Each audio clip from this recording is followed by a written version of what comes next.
Pinagpalang araw sa inyo, Kabanong, at ganun din naman po sa inyong mga tagapakinig, ang lahat ng mga kaabangers po natin. Ang kwentong ito ay tungkol sa pinakamabangis na albularyo ng Romblon. Ang albularyo na masasabi kong kinatatakutan talaga ng mga aswang noon. Siya si Densyo, ang aking lolo sa side ng mama ko. Tawagin niyo na lang akong Alfred. Hindi ko tunay na pangalan. Nakatira kami noon sa Romblon. Mula nang mamatay ang mama ko sa sakit sa baga at mula nang iwan naman ako ng tatay ko kay Lolo Densyo, ang lolo ko na talaga ang kinagisnan ko. Siya na ang kinilala ko bilang mga magulang. Maayos naman ang buhay ko sa kanya. Kahit na hindi naman kami mayaman, hindi ko naramdaman na hirap kami sa buhay. May kinikita naman si Lolo sa pag-aalbularyo niya. Kilala na rin naman kasi siya sa probinsya namin kasi ang dami na rin niyang natulungan. Saan ka na naman ang galing, Alfred? Diyan lang po, Lo. Anong dyan lang? Tingnan mo yung sinaing mo rito, Kung hindi ko pa napansin, baka mamaya kumain na tayo ng sunog. Ay, oo nga pala. Naku, pasensya na po, Lo. Saan ka nga ba galing? Yun ang tanong ko. O no, sa bilyaran lang. Tinalo ko lang naman yung mga mahihinang nila lang. Halika rito. Bakit po, Lo? Basta, halika rito. Rico, nakakurot naman to. Umayos ka, Alfred, Nainis na ako sa ugali mo. Pinababayaan mo yung sinasaing mo rito para lang sa bilyar-bilyar na yan. Batuin kita ng marmol na bola doon, Lo, kalma. Sinain lang naman yan, Kahit anong oras, pwede naman tayo magsaing uli. Pero itong naipanalo ko sa bilyar, ngayon lang to. Tingnan nyo to, Dami, hindi ba? May pang-ambag na ako dito sa bahay. Wala nang masasabi sa akin yung mga chismosa dyan. Dami kong pera ngayon, Alfred, kaya ka ba nakipagpustahan kasi apektado ka sa mga sinasabi nila? Opo. May mga apple sila, Chinichismis nila ako na palamunin lang daw ako dito sa atin. Kung hindi naman ako madaling hingalin, di sana nandun pa rin ako sa trabaho ko. Wala talagang magawa yung mga chismosa na yan, Ngayon lang naman ako nawalan ng trabaho. Grabe na sila gumawa ng kwento. Mga buang. Alfred, hindi kita tinitingnan na pabigat dito sa bahay. Alam ko ang kondisyon mo. At kilala naman kita. Mas ako nga ang nakakilala sa'yo kaysa sa ibang tao, Kaya, wag mo nang isipin yung sinasabi ng mga ibang tao dyan. Hindi kasi ako sanay, Dati naman kasi hindi sila ganun sa akin. Alam mo, Alfred, ganun talaga ang ibang tao. Kapag may pakinabang ka, okay ka sa kanila. Kapag wala ka ng pakinabang, sisiraan ka na. Pero ang pamilya mo, hindi gagawin yun sa'yo. Kaya nga, Lo, noong may trabaho akong matino, panay ang utang sa akin ng chismosang yun, Tapos ngayon, ako na yung pulutan nila sa usapan. Basta ikaw, huwag ka na mag-isip ng kung ano-ano. Naintindihan mo ba ako? Opo, Lo. Huwag mong pansinin yung mga taong wala namang magandang may dudulot sa'yo. Lo, ano nga palang balita dun sa lalaking aswang na hinahanap mo nung nakaraan? Nahanap na namin ng mga tropa. Ano pong nangyari? Ano pa ba? Di pinatay namin. Aswang yun, Baka makagawa pa ng hindi maganda yun sa mga tao. Mabuti nga't nalaman namin agad na may aswang sa kabilang baryo. Kung hindi, baka nakapagparami pa. Hindi na ba talaga mauubos yung mga aswang na yan? Malapit-lapit na. Nararamdaman ko na ang pagkatalo nila. Hinihintay na lang ang tamang pagkakataon. Bumuntong hininga na lang ako. Sanay na sanay naman ako sa usapang aswang, Kabanong. Bata pa lang naman kasi ako, yun na ang bukang bibig ng lolo ko. Habang nagkakamuwang ako, para bang naging normal na lang din sa akin ang tungkol sa mga aswang. Sa kabila ng pagiging exposed ko tungkol doon, hindi pa naman ako nakakakita ng mga aswang. Basta alam ko lang ang itsura ng aswang base sa kwento sa akin ni Lolo. Mabilis na lumipas sa mga sandali. Sumapit na rin ang gabi. Pagkatapos namin kumain ni Lolo, ay nagpaalam na muna ako sa kanya. Sinabi kong dadalawin ko lang ang kaibigan ko. Pero ang totoo ay pupunta lang ako ulit sa bilyaran. Para kasing hindi ako makakatulog kapag hindi ako nakapaglaro sa gabi. O pre! Oh, nabuhay ka. Baliw, di naman ako namatay eh. Naging abala lang. Tapos na yung kontrata ko eh. 7 araw lang naman yun. Namiss mo ako, no? Ew, kadiri ka. Anong namiss? Pwe, chicks ka ba? Saan ba punta mo? Sa bilyaran.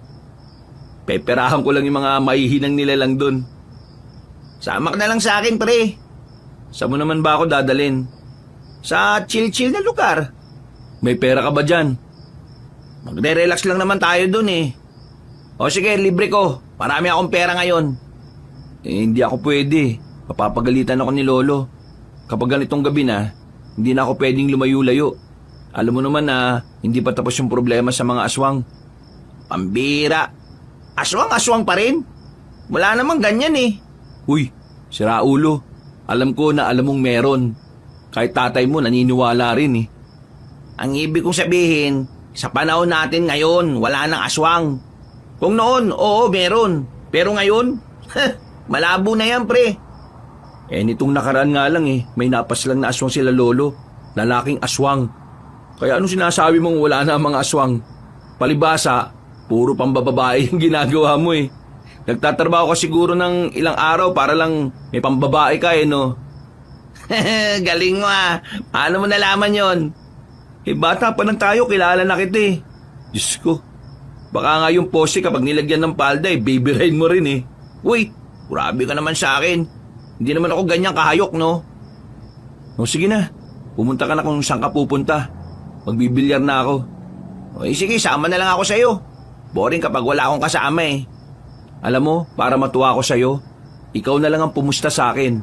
Yung pera mo, gagawin kong pera ko. Ha? Yung pera mo, pararamihin natin. We, sigurado ka dyan? Baka naman mamaya eh, hindi ka naman pala marunong.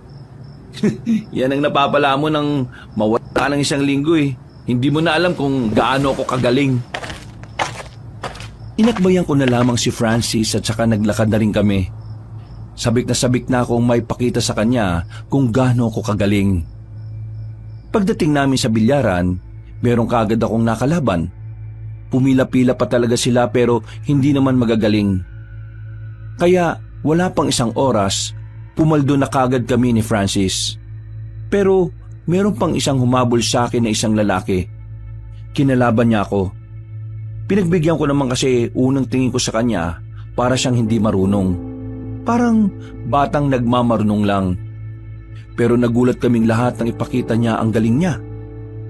Nakadalawang laro kami. Hindi ko na pinalagan pagkatapos. Nararamdaman ko na kasing mauubos niya yung napanalunan namin. Napatingin ako ng maigi sa lalaki. Sa hindi malamang dahilan, meron akong naramdamang kakaiba sa kanya. Ang sabi pa ng iba, hindi naman daw talaga taga sa amin ang lalaking yun. Kaya medyo nagduda na ako. Nakita kasi ako ng mga sinyales sa lalaking yun. Uy, bakit ba natin sinusundan yung lalaking yan?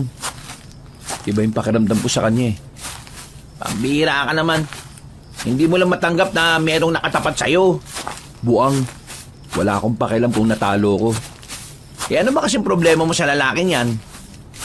Pakiramdam ko kasi aswang siya. Diyos ko naman, pakiramdam mo lang naman pala eh. Wala ka namang ebidensya. Shh, ingay mo. Huwag ka na nga sumama kung marami kang sasabihin. Sige na, sasamahan na kita para malaman ko kung totoo nga ba yung sinasabi mo. Binilisan pa namin ang paglalakad hanggang sa makarating na kami sa sementeryo. Sa dulong bahagi kasi ng baryo namin ay naroon na ang libingan. Lumang sementeryo na yon kung tutuusin. Abandonado na rin. Wala nang nangangalaga. Madilim sa parting ito, Kabanong. Kahit na may poste ng ilaw kasi ay hindi naman malakas. Napatigil kami sa paglalakad nang mapagtantong wala na ang sinusundan namin. Kahit si Francis ay hindi na rin makapaniwala. Baka sa mukha niya ang pagtataka. Bigla na lang kasing naglaho yung lalaki.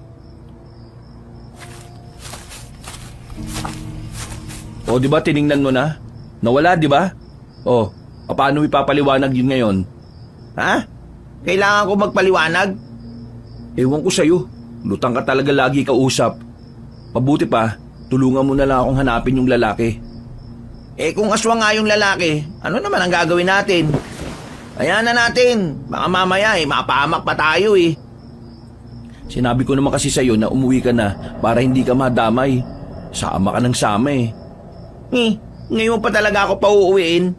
Paano kung ako naman yung sundan ng aswang?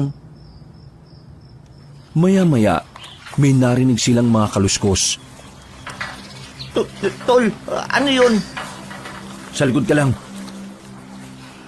Kumuha na ako ng malaking bato sa gilid. Maigpit lang ang pagkakahawa ko doon. Pero maya-maya lang ay nawala na rin ang mga kaluskos. Nung una, inakala namin na baka bayawak lang yun. Marami-rami na kasi ang bayawak sa parteng yun ng sementeryo. Pero laking gulat na lang namin nang biglang merong lumabas na lalaki sa likuran namin. Pagharap namin, nahablot niya si Francis. Nang makita ko ang mukha niya, kitang-kita na aswang talaga ang itsura niya. Nagsalita pa ang aswang na yon at sinabi niya ang pangalan ko kahit si Francis naman ang hawak niya. Hindi na ako nagsayang ng pagkakataon, Kabanong. Binato ko sa mukha ang lalaking aswang. Tinamaan naman siya sa mukha dahilan para mabitiwan niya ang kaibigan ko. Hindi ako si Alfred. Ito si Alfred oh. Siya yung apo ni Mang Densyo. Ay gagi, sira ulo. Sinabi mo pa talaga? Ako ang napagkakamalan eh. Hoy, ikaw aswang! Anong kailangan mo sa akin? Hindi na nagsalita ang aswang na yon. Akmang aatake pa sana siya ulit nang bigla itong mataranta. Tumakbo na yon ng mabilis. Pagtingin namin sa likuran ay kararating lang ni Lolo. Hindi na niya hinabol ang aswang at pinaubaya na lang sa mga kasama niya. Lo! Bakit ka ba nandito? Kanina kasi may nakita kong kahina-hinalang lalaki. Kaya yun, sinundan namin at nakumpirma namin na aswang pala talaga. Nasaktan ba kayo? Hindi naman. Pero Lo, ako yata punterya ng aswang na yun eh. Tama siya, Mang Densyo. Akala kasi ng aswang, ako si Alfred kaya ako yung hinila niya kanina. Kayong dalawa ha? Umuwi na muna kayo sa bahay. Bilis na! Wala na kaming sinayang na sandali. Agad naman kaming sumunod kay Lolo. Nang makauwi kami ay pinag-usapan namin ang nangyari habang nagkakape. Inuumpisa na ng mga kalaban. Ang alin, Lo? Nagsisimula na silang gumatis sa dami ng mga napaslang ko doon. Bakit ako yung punterya nila? Malamang, ikaw ang uunahin nila kasi ikaw lang naman ang pamilya ko. Di ang mga aswang po pala, mga traidor at duwag. Kasi inuuna nila yung wala naman talagang kasalanan sa kanila eh. Traidor, oo. Madalas, patalikod sila kung lumaban. Pero hindi sila duwag. Matatapang at mababangis sa mga aswang. Sadyang mapanlinlang at tuso lang talaga mga nilalang na yon. Lo, ibig sabihin lang pala nito, nasa alanganin na rin ang buhay ko. Mismo! Ano ang gagawin ko? Ano sa tingin mo? Lo, gusto ko na rin matuto. Maging kagaya nyo. Turuan nyo na kasi ako. Sigurado ka na ba sa sinasabi mo? Hindi biro ang maging kagaya ko, Alfred. Kung ito na lang talaga ang paraan para maprotektahan kita at ang sarili ko, kailangan ko maging kagaya nyo. Pre, hindi ako kasama sa poprotektahan mo? Kaya sumama ka na rin dito para protektahan mo rin ang sarili mo. Gara mo! Wag na uy! Kaya imik buhay ko eh. Ang pagharap sa mga aswang ay para mo na ring inilalagay sa hukay ang kabilang paa mo. Kaya pag-isipan mo ng maigi ang desisyon mo, Alfred. Hindi naman kita minamadali. Kaya may sapat kang oras para magnilay-nilay. Ang gusto ko lang ngayon, mag-iingat ka palagi. Lalong-lalo na kapag nasa labas ka at hindi mo ako kasama. Tumango na lamang ako bilang tugon sa sinabi ni Lolo. Maya-maya lang din ay pinauwi na namin si Francis. Gusto pa nga sanang magpahatid pero hindi na ako pumayag. Tinamad na rin kasi ako maglakad. At matapos din ang nangyari, nakaramdam na rin ako ng takot. Makalipas pa ang ilang araw, wala naman ng aswang na lumapit sa akin. Hindi ko alam pero pakiramdam ko rin ay nakatulong ang mga pangontra na pinasuot sa akin ni Lolo. Pero ang sabi niya sa akin, huwag kong iasa palagi ang kaligtasan ko sa pangontra sa lahat ng oras. May mga pagkakataon daw kasi na ang mga aswang ay hindi tinatablan. Depende raw sa uri. Kumusta? Anong balita sa pagbumuni-muni mo? Lo, buo na talaga loob ko. Gusto ko na talaga. Kung ganun sumama ka na sa akin bukas. May pupuntahan tayo. Saan ho? May tutugisin na tayong aswang kaagad? Hindi. Meron akong kakausapin na tao. Ayon sa nakarating na impormasyon sa akin, itong tao na ito maraming nalalaman tungkol sa mga aswang. Kaya kailangan kita. Kung ganun palag ako dyan, Lo. Yun lang naman pala Nung umagang yon, Kabanong, bigla na lang akong nasabik. Pakiramdam ko, masayang makisama kay Lolo. Hindi ko pa naiisip ang mga panganib na maaari naming harapin. Kaya para bang isa lang akong bata na tuwang-tuwa dahil meron kaming pupuntahan. Kinabukasan, maaga pa lang ay umalis na kami ng bahay. Pero hapon na kaming nakarating sa destinasyon namin. Ang dami pa rin kasi naming dinaanan. Puro sementado na mga bahay dito, Lo Kaya ang sabi nila, may mga kaya na daw mga nakatira dito. Kaya sementado lahat ng bahay.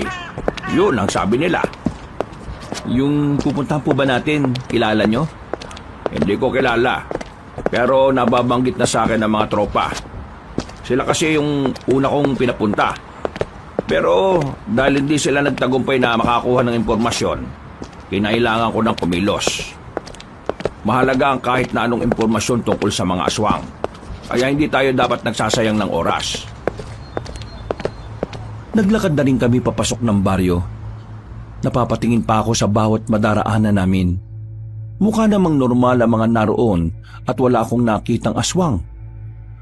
Pagdating namin sa bandang gitna ng baryo, tumigil kami sa isang bahay na kulay puti.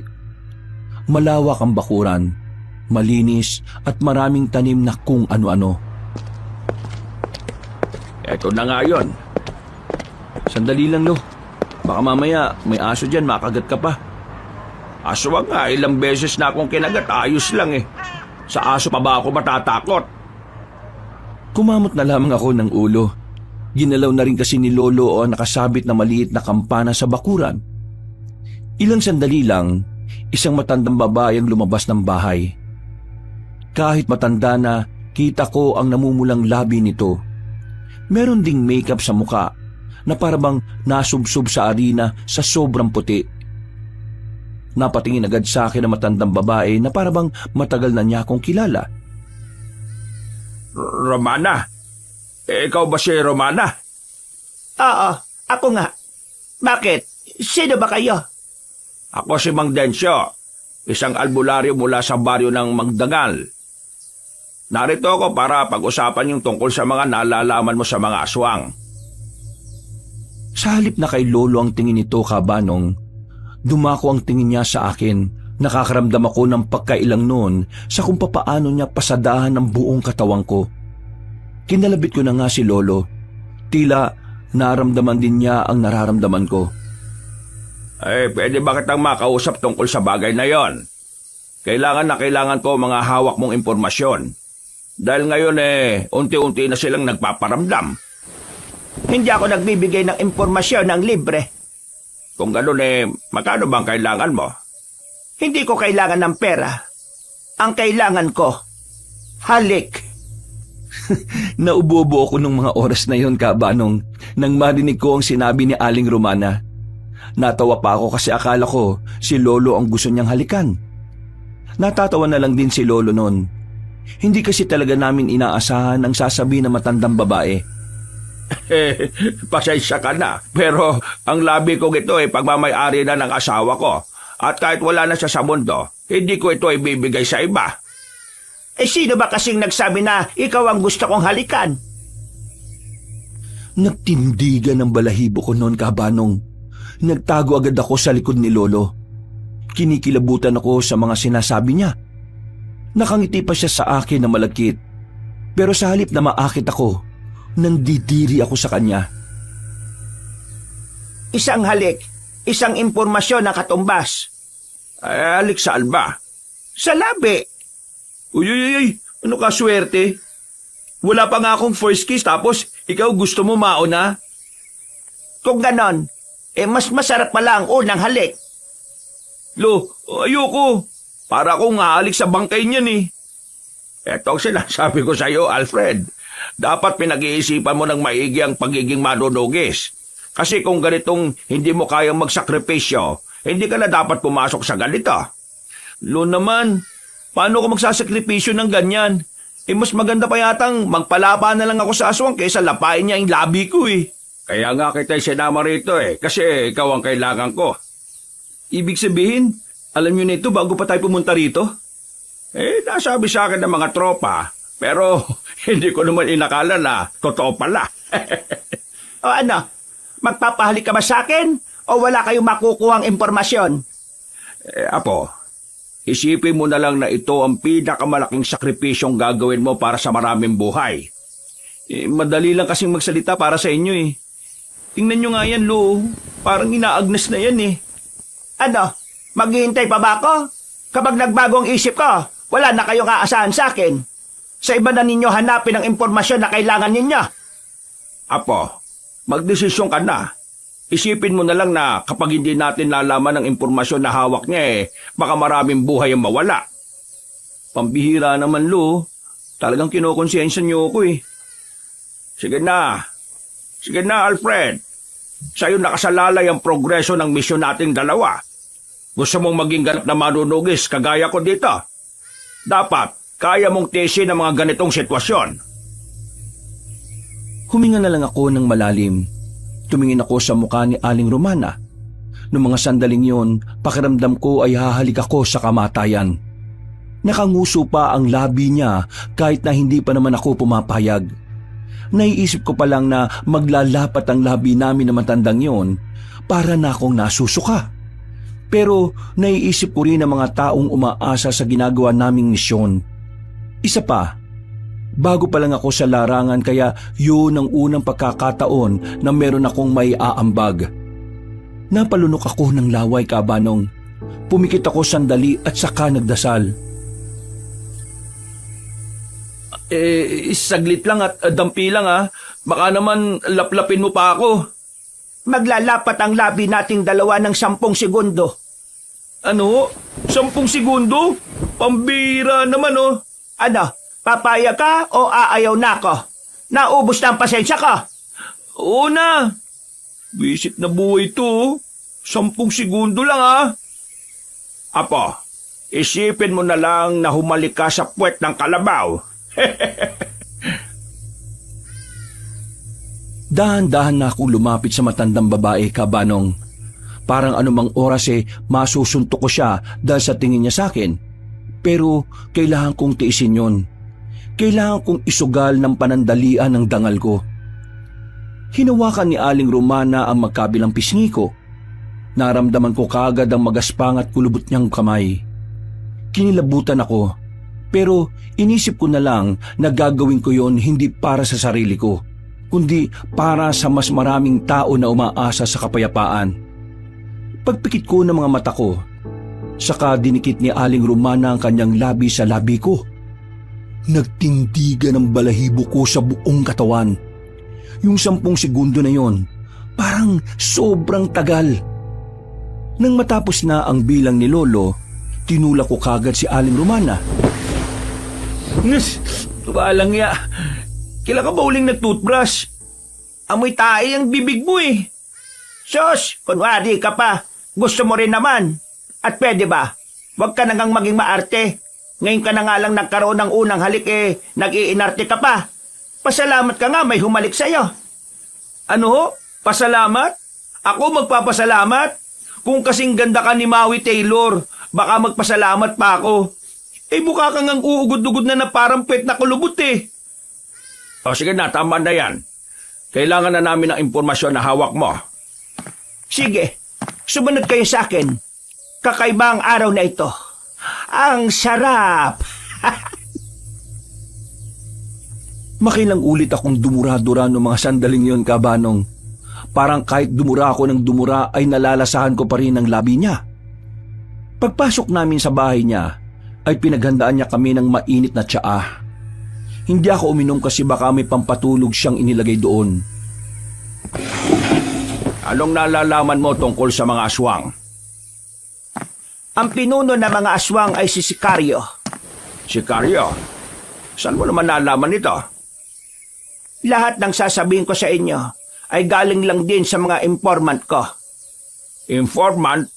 Hanep, parang pulis lang ah. Si Sicario ang pinuno. Marami din siyang galamay. Ayon sa mga tao ko, si Sicario mismo ang gumagala-gala para makapaghanap ng baryo na masasakop. Pero meron siyang kanang kamay. Hindi ko alam kung babae o lalaki. Pero ang sabi nila, itong kanang kamay niya, yun na nag-aasikaso ng lahat.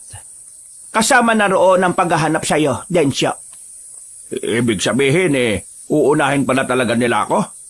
Oo, uunahin ka naman talaga nila kasi ikaw ang pinakakilalang albularyo dito sa Romblon.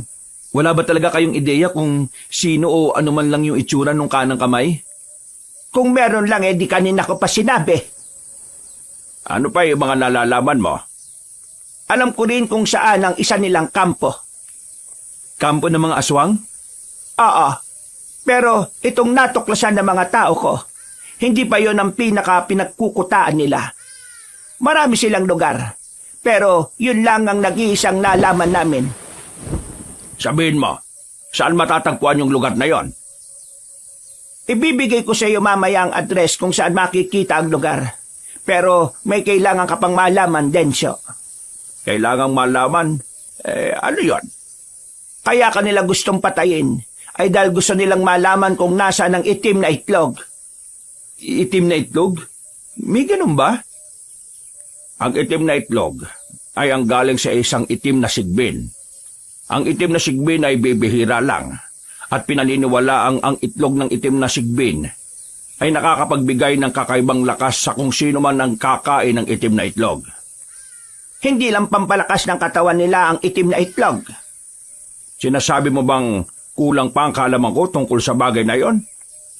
Ang itim na itlog ay mabisa din para makagawa ng mga makabago at mas mababangis na aswang. Ibig sabihin, balak din nilang gumawa ng hukbo ng marami at mas malalakas na aswang? Nakuha mo, baby! Huwag mo nga akong tawagin ng ganyan. Kadiri! Ang problema, hindi ko rin naman alam kung nasaan ang itim na itlog. Alam mo ba kung nasaan? Hindi ko rin alam. Kaya nga dapat maunahan ninyo ang mga aswang na mahanap yon. Dahil kapag yon ay napunta sa kanilang kamay, mas mahihirapan na kayong manalo sa haharapin nyong laban. Nakita kong bumuntong hininga na lang din si Lolo. Sa buong buhay ko, yun ang unang beses na nakita ko siyang parang kinakabahan. Kadalasan kasi, nagagawa niya pang magyabang kapag meron silang kailangang paslangin na aswang. Marami pa silang napag-usapan ni Aling Romana pero hindi naman na ganoon kaimportante. Kaya mga ilang sandali lang ay natapos na rin sila. Bumuntong hininga na lang ako dahil tumitingin-tingin pa rin sa akin ang matandang babae. Kinikilabutan talaga ako kapag naalala ko ang bagay na yon. Magaling ang ginawa mo kanina. Kung hindi dahil sa'yo hindi natin malalaman kung ano ang tunay na pakay ng mga aswang. Lo, first kiss ang nawala sa akin. Kasalanan mo to eh. Hoy, ayaw mo nun. Hindi mo basta makakalimutan ang unang halik mo. Huwag ka na nga lang maingay, Lo. Baka naman sabihin mo pa to kay Francis, ha? Abay, oo naman. Makakaasa kang si Francis lang ang makakaalam. Doon naman. Nako, biro lang naman. Ikaw talaga, oh. Pareho na lamang kaming natawan ni Lolo noong mga oras na yon. Mga bandang tanghali, nakabalik na rin kami sa baryo namin. Nanakitang pa ako sa kakalakad. Wala na kasi kaming nasakyang pabalik dahil gumarahe muna ang mga tricycle driver. Pagbukas namin ng bahay namin, nagulat ako nang merong kaming abutan na matangkad na lalaki. Nakaupo siya sa katre. Nakadikwatro na akala mo pagmamay-ari niya ang bahay. Sino ka? Hindi ako sinuka. Iniri ako. Lo, sino naman to? Si Dabong, ang isa sa mga pinagkakatiwalaan ko sa samahan. Akala ko ba ako ang kanang kamay mo? Joe! Yap, yo! Ako ang kanang kamay ni Mang Densyo. Kung gusto mo, ikaw na lang ang kaliwang paa. Lo, palabasin mo na nga to. Dabong, paano ka nakapasok dito nakakandado naman tong harapan? Nakabukas naman yung bintana niyo sa likuran. Hindi mo sinara? Nakalimutan ko, Lo eh. Ay, ano ba kailangan mo? Meron lang naman akong mahalagang balita. Mahalagang balita? Oo, sobrang halaga. Mas mahalaga pa sa apo mo. Hoy, umayos ka sa pananalita mo ha. Kahit mas matangkad ka sa akin, kaya kitang balyahin. Oo, kalma ka lang. Ayaw kong manakit ngayon eh. Ano ba yung magandang balita na sinasabi mo? May mga napas lang kaming aswang sa kabilang nayon. Napas lang na namin yung pinapahabol mo sa akin. Ay mabuti na ba kung ganon? Alfred, yun yung aswang na umatake sa inyo ni Francis. Patay na. Dapat ka magpasalamat sa akin kasi pinangunahan ko yun. Ha? Ay, di salamat. Total, nandito ka na naman. Dito ka na rin kumain. Hinila ko si Lolo palabas ng bahay namin. Sa mukha pa lang kasi ng lalaking nasa bahay namin noon, parang hindi na mapagkakatiwalaan. Parang hindi gagawa na mabuti. Lo, sigurado ba kayo sa lalaking yon? Parang hindi mapagkakatiwalaan yung mukha eh. Matagal ko lang kilala si Dabong. Wala kang dapat ikabahala sa kanya. Hindi ba magnanakaw yan? Hindi naman.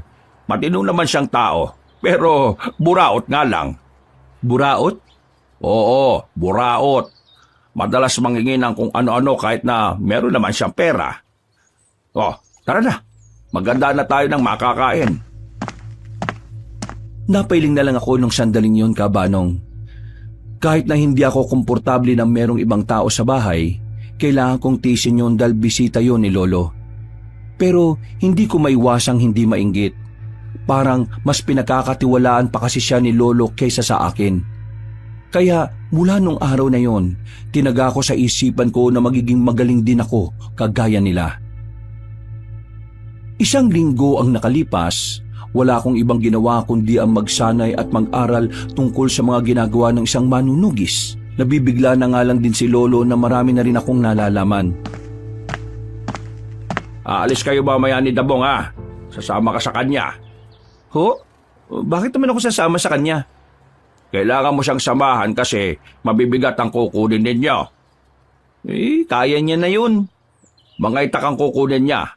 Hindi niya kakayanin kung 2 sakong bitbit niya tapos matatalim pang nasa loob. Kung kayanin man niya, ay baka abutin siya ng siyam-siyam. Laking tao naman nun eh. Bakit ba ayaw mo sa kanya? Hindi ko talaga sa trip na nandito siya eh. Sos, nagsiselos ka ba na siya ang kanang kamay ko? Yang sabi niyo kasi sa akin, ako ang kanang kamay niyo. Tapos, meron ka na palang kanang kamay.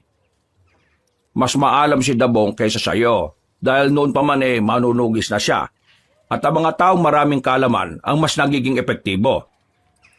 Hindi pala ako epektibo. Hindi naman sa ganon. Ang sinasabi ko lang, marami-rami ka pang aaralin. Huwag kayong mag-alala, Lo. Papatunayan ko sa inyo na pwede mo rin ako maging kanang kamay. Masama ang loob ko nung oras na yon. Kaya bago pa humaba ang usapan, naisipan ko na lang na umalis. Pinuntahan ko na lang ang kaibigan kong si Francis. Wala rin naman kasi akong ganang magbilyar nung oras na yon. Anong sinabi mo? Hindi ka na paborito ng lolo mo? Para ka naman bata na nagmamaktol, pre. Anong parang batang nagmamaktol? Nakakainis kasi. Bigla-bigla na lang dumating yun sa buhay namin. Parang nasasapawan tuloy ako. Anong nasasapawan? Magaling talaga siguro yun kaya hindi ka magawang pagkatiwalaan ng lolo mo. Huy, kaibigan ba talaga kita o hindi? Bakit parang hindi mo naman ako kinakampihan? Hindi naman kasi kalaban yung dabong eh. Kakampi nyo siya. Pride mo lang talaga yung kalaban mo. Hindi mo matanggap na may mas magaling sa'yo. Hindi mo matanggap na mas sumahanga ang lolo mo ron kaysa sa'yo. Pero pre sa halip na tinuturing mo siyang kakompetensya, ituring mo siyang kakampi. Kasi wala kayong matatapos sa trabaho kung kalaban ang tingin mo sa kanya na dapat kaibigan. Ay nako, ewan ko sa'yo. Basta, hindi lang talaga siguro ako sanay na merong ibang napapansin ng lolo ko. Bumuntong hininga na lamang ako. Naiintindihan ko naman ang punto ni Francis. Totoo naman ang mga sinabi niya. Pero sadyang mahirap lang talaga sigurong tanggapin ang katotohanang hindi sa lahat ng oras ay tayo ang magaling. Matapos namin mag-usap ni Francis, kahit na papaano ay nalinawan ako. Naging kalmado na rin ang utak ko. Bandang hapon naman, dumating si Dabong. Sa labas pa lang, nakikita ko na kagad ang nakakairita niyang mukha. Oh, Alfred! Magsapatos ka na, aalis na tayo. Bakit kailangan magsapatos? Ikaw nga nakatsinelas lang. Magsapatos ka para mukha kang lihito mong runner. Tatakbo kapag nagkagulo. Lo, pagsabihan mo nga to. Ay, haba na yan. Ang mabuti pa umalis na kayo. Kailangan na mamayang gabi ang mga itak para maibigay na sa iba natin mga kasama. Di tara na. Baka mamaya abutan pa tayo ng ulan. Bumuntong hininga na lang ako ng mga sandaling yon. Hindi ko na lang pinansin ang mga sinabi niya. Nang makasakay na kami ay tumingin na lang ako sa malayo kahit na daldal siya ng daldal. Halos 1 oras din ang biyahe namin. Hindi naman sobrang layo pero bumagal lang kami dahil sa malulubak naming nadaraanan. Oh, nandito na tayo. Anong lugar to? Baryo to ng San Isidro. Dito talaga kinukuha yung mga dekalidad na mga itak. Akala ko ba sa bayan? Bayan? Baryo ang natatandaan kong sinabi ni Mang Densyo. Bungol ka talaga. Ay naku, dami pang satsat. Tara na nga. Nauna na akong naglakad papasok sa baryong yon. Pero bigla ko na lang nakabanggaan ng isang babae. Muntikan pa siyang matumba. Pero buti na lang ay nasalo siya kagad ni Dabong. Ayos ka lang ba, miss? Pasensya ka na sa kasama ko, ha? Kasi hindi gumagana yata yung mata niya, Ayos lang ako.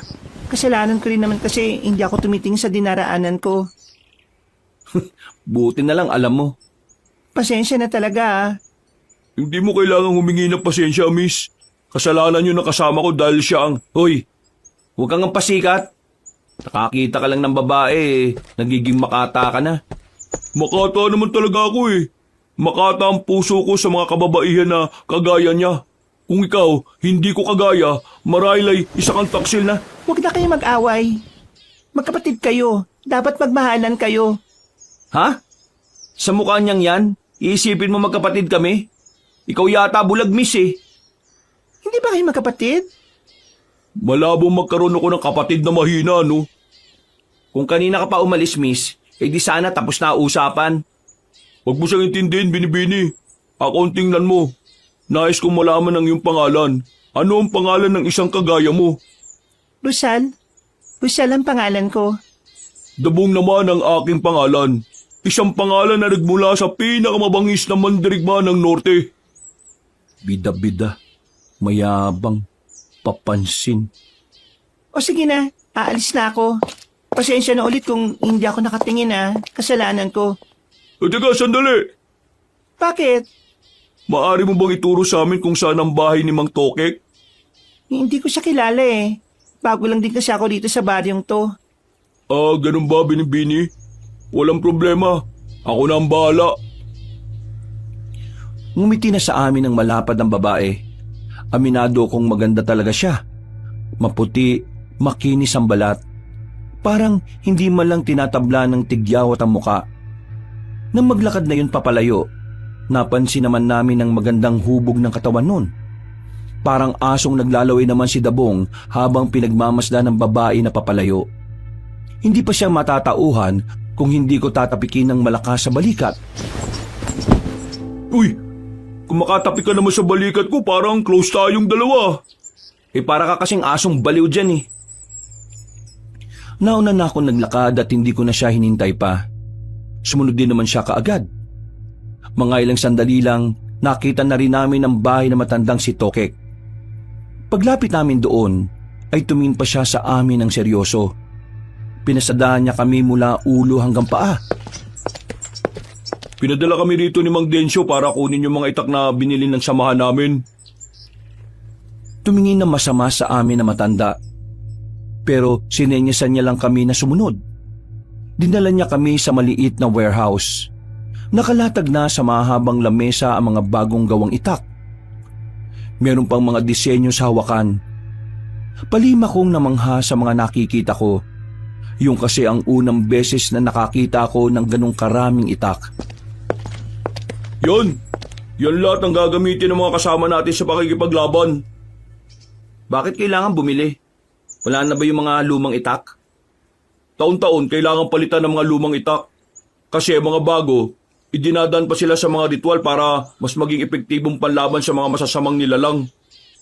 Ritual? Ano mangyayari? Magkakaroon ng kapangyarihan? Bakit ka natatawa sa kapangyarihan? Hindi mo ba alam na si Mang Densyo may kapangyarihan? Ha? Kapangyarihan? Ang pinagsasabi mo? Wala ka pala talagang alam no? Anong kapangyarihan ni Lolo? Mas maganda sana, ikaw na lang ang magtanong sa kanya. Wala akong karapatan na sabihin sa'yo kung ano man yun. Lumapit na lamang si Dabong sa mga itak. Habang ako naman, naiwang nakatayo habang napapaisip.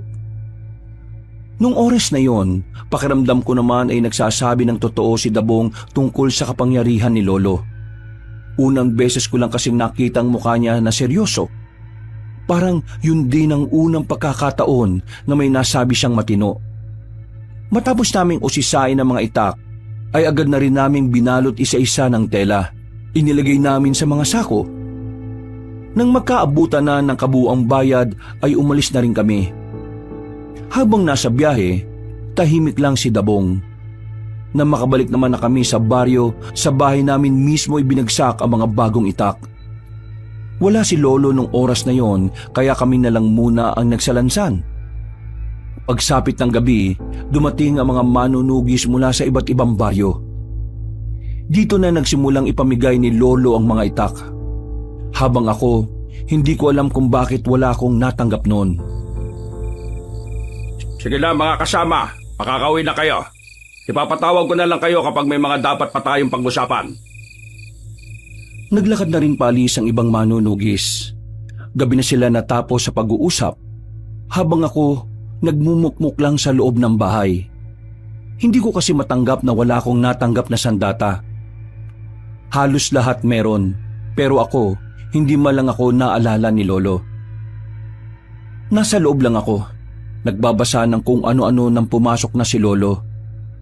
Nilapitan niya ako at tinabihan sa katre. Tahimik lang ako. Hindi ko siya kinikibo. Alam ko kung bakit ka tahimik. Iniisip mo ba kung bakit hindi kita binigyan ng sandata? Tinigil ko sandali ang ginagawa ko. Tumingin ako sa kanya ng seryoso. Napansin ko na medyo natatawa siya. Kaya mas lalo kong nainis. Tumayo ako sa harapan niya at binitiwan ng libro. Anong nakakatawa, Lo? Napapansin ko, parang wala ka namang pakialam sa akin eh. Ginagawa ko makakaya ko para maging kagaya nyo. Pero ngayon, pinagmumukha nyo akong tanga. Hintay ako ng hintay. pero wala naman pala ako napala. Naiintindihan kita. Pero bago ka magalit sa akin, sumunod ka muna sa akin. Oh, saan naman tayo pupunta? Basta, sumunod ka sa akin para maintindihan mo kung bakit hindi kita binigyan ng sandata kanina. Dahil sa kuryosidad, sinundan ko na lang si Lolo. Naglakad kami noon patungo sa dulo ng baryo kung saan naroon ang abandonadong sementeryo. Habang nadadaanan namin ang mga lumang puntod at nicho, hindi ko maiwasang hindi mawirduhan kay Lolo. Hindi kasi siya nagsasalita. Tahimik lang habang nakatingin sa dinaraanan namin. At parang hindi niya rin ako naririnig. Ilang sandali pa, tumigil na kami sa harapan ng isang malaking puntod. Naunang naglakad si Lolo patungo sa likuran nun. Ako naman ay nakatigil lang. Lo, anong gagawin niyo dyan? Sumama ka na lang kung gusto mong malaman. Papasok ka sa nichong yan? Ano bang meron sa likod niyan? Ang kulit mo. Sumama ka na nga lang. Napapailing na lang ako. Kahit na nahihiwagaan na ako noong mga oras na yon, ay sinundan ko na lang din siya. Pagtingin ko sa likuran ng nicho, may nakita akong maliit na pinto doon. Hindi ko inakala na meron palang daan doon pababa. Namangha ako, kasi sa mga pelikula ko lang nakikita mga ganon. Pagbaba namin doon, may sinindihan lang si Lolo na malaking gasera. Bumungad sa akin ang tila isang kwarto na maraming nakasabit na sandata sa mga pader. Naroon din ang ibang kasuotan na parang ginamit pa ng mga sinaunang Pilipino. Hindi ko inakala na may ganito ka palang tinatago, Lo. Mula pagkabata ko, wala kang nasabi na ganito ah. Marami akong hindi sinasabi sa iyo noon dahil wala ka pa sa tamang edad. Bakit ngayon? Kaya niyo ba ito sinasabi sa akin kasi tingin niyo nasa tamang edad na ako? Hindi. Sinasabi ko ito sa iyo kasi alam kong handa ka na. Ano po yung mga yan? Parang panahon pa ng Kastila yung mga kasuotan na yan eh. Etong isa, yan ang huling suot ng unang manunugis dito sa Romblon. Kinuha yung kasuotan na yan nang magnas na siya sa ilalim ng lupa. Ito namang tatlo, yan ang damit ng tatlong alalay niya. Ang tatlong alalay niya na hindi siya iniwan hanggang sa kamatayan. Ganun ba? Ano naman meron at bakit niyo ako dinala rito? Kasi, ibibigay ko sa iyo ang karapat-dapat na sandata para sa iyo. Eto, isang katana. Teka, bakit putol yan? Hindi yan putol. Tingnan mo itong bandang gitna. Mula rito sa dulo hanggang dito sa gitna. Yan lang ang talim niyan. Mula gitna pababa. Hindi na yan kasama. Itong dalawa ay ipinagdurugtong ng tornilyo. Kakaiba pala yan ha? Ito ang ginagamit ko noon. Alam kong kaya mong gamitin ito dahil bukal ang puso mo. Bakit hindi na yan yung ginagamit nyo? Dahil hindi na ako kinikilala na katanang yan bilang amo niya. Ho? Nangingilala to? Ano to, may buhay? Bakit? Akala mo ba bibigyan kita ng katana na pangkaraniwan? Malakas yan. Hindi yan basta-basta. May buhay. Parang tao rin. Teka Lo, windang ako eh. Sige, ano pa yung sasabihin nyo? Kaya hindi ko na yan nagagamit dahil sa nangyari noon. Isang malakas na aswang ang nakalabang ko noong araw. Binata pa ako. Muntikan na ako mamatay. Pero may isang elemento ang nagligtas sa akin. Isang demonyo. Dahil iniligtas niya ako, parang naging utang ko ang buhay ko sa kanya. Bilang kabayaran, para makaalis siya sa pagkakakulong sa isang matandang puno, pumasok siya sa katawan ko. Ano ho? Ibig sabihin, may demonyo sa katawan nyo? Oo, pero ang demonyong nasa loob ng katawan ko ay hindi naman masama. Ano? Teka. Nalalabuan ako eh. demonyong hindi masama? Ano yun? Meron ba nun? Ibig kong sabihin, dati siyang anghel na naging demonyo dahil sa sumpa ng mga bathala. Ang demonyong nasa loob ko ay parang naging gabay ko na rin sa paglipas ng panahon. Ilang beses na akong naghingalo, pero ilang beses din akong nabuhay. Lahat ng iyon dahil sa kanya. Para ka palang immortal no? Ayos naman pala yan, Lo. Pero meron din naman itong masamang epekto. Nako naman. Ano naman yun? Kung minsan, nararamdaman ko na lang na parang may mga gusto kong gawin. Mga bagay na hindi magagawa ng isang normal na tao. Kagaya na lang ng pumatay. Akala ko ba dating anghel yung demonyo na nasa katawan nyo? Oo, pero dahil naging demonyo na siya, mas lamang ang kasamaan sa kanya. Mabuti na lang sa paglipas ng mga panahon, nagagawa ko na ring pagharian ng sarili kong katawan. Minsan, nararamdaman ko na parang sasakupin niya ang katawan ko. Pero nagagawa ko rin naman kagad ng paraan para hindi niya ako makontrol. Malaki rin naman ang naitutulong niya sa akin. Ang kapangyarihan niya ang nagagamit ko kapag may mga nakakalaban akong bigating aswang. Lo, sigurado ba kayong ayos lang kayo? Nag-aalala kasi ako para sa inyo Ngayon nalaman ko na yung tinatago nyo. Nababahala ako na baka yung nasa katawan pa ninyong maging dahilan para mapahama kayo. Ayos lang naman ako. Matagal ko naman ng kontrolado ang sarili kong katawan. Kaya wala kang dapat ikabahala. Kailan ba mawawala yung demonyong yan sa loob ng katawan nyo? Hindi ko rin alam. Siguro kapag nakahanap na siya ng bagong malilipatan. Isang malalim na paghinga na lamang ang nagawa ko, Kabanong. Pakiramdam ko ng mga oras na yon ay mamumuti ang lahat ng buhok ko sa katawan. Sobra ako nawindang. Sobra akong nakonsumi sa mga kaganapan. Ang bilis ng mga eksena at nagsasabay-sabay pa lahat ng mga lumulutang na sikreto. Tinanggap ko ang katana na bigay ni Lolo. Nawala ng tampo ko sa kanya. Natuwa ako kasi espesyal na sandata pala ang bibigay niya sa akin. Nang umalis na kami roon, hindi pa rin maalis sa mga mata ko sa sandata hanggang sa makauwi na kami. Ang sabi ni Lolo, magagamit ko raw ang sandatang yon dahil habang tumatagal, palapit na ng palapit ang nakaambang labanan ng mga aswang at manunugis. Uy! Visit ka Magugulutin ka pala. Iwas-iwas ka sa pagkakape. Bakit ka ba nanggugulat? Anong oras na Anong kailangan mo? Muntikan na akong atakin sa puso ng mga sandaling yon. Bigla na lang kasing lumitaw sa bintana si Dabong. Buti na lang ay hindi ko siya tinagaan ng katana. Sumama ka sa akin. Dali. Ha? Meron ako namataan na aswang sa isang liblib na lugar kung saan may nakatirik na bahay. Sumama ka para masubukan natin lahat ng ininsayo mo at para masubukan natin yung katana mo. Ayoko. Wala naman sinabi si Lolo sa akin na pwede akong... Sige na, Alfred. Sumama ka na. Napakamot na lang ako sa ulo nang biglang nagising pala si Lolo. Pumayag siya sa gusto ni Dabong. Kahit na kinakabahan, sumama ako sa kanya. Dala ko ang katana. Magkahalong pagkasabik at pangamba ang nararamdaman ko.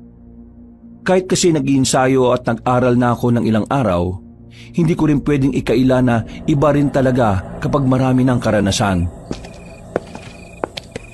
Ganyan na ganyan din ang pakiramdam ko nung unang beses akong isinama ni Mang Densyo. Kinakabahan. Pero kapag nasa labanan ka na, mawawala rin yan. Sabihin mo nga sa akin, anong klase makipaglaban si Lolo? Baka kapag nakita mo, humanga ka lalo. Kahit na may edad na lolo mo, sobrang galing, sobrang bilis. Dahil nga sa kapangyarihan na meron sa katawan niya. Hindi siya magawang tamaan ng mga aswang Maliban na lang kapag malakas din yung kalaban niya.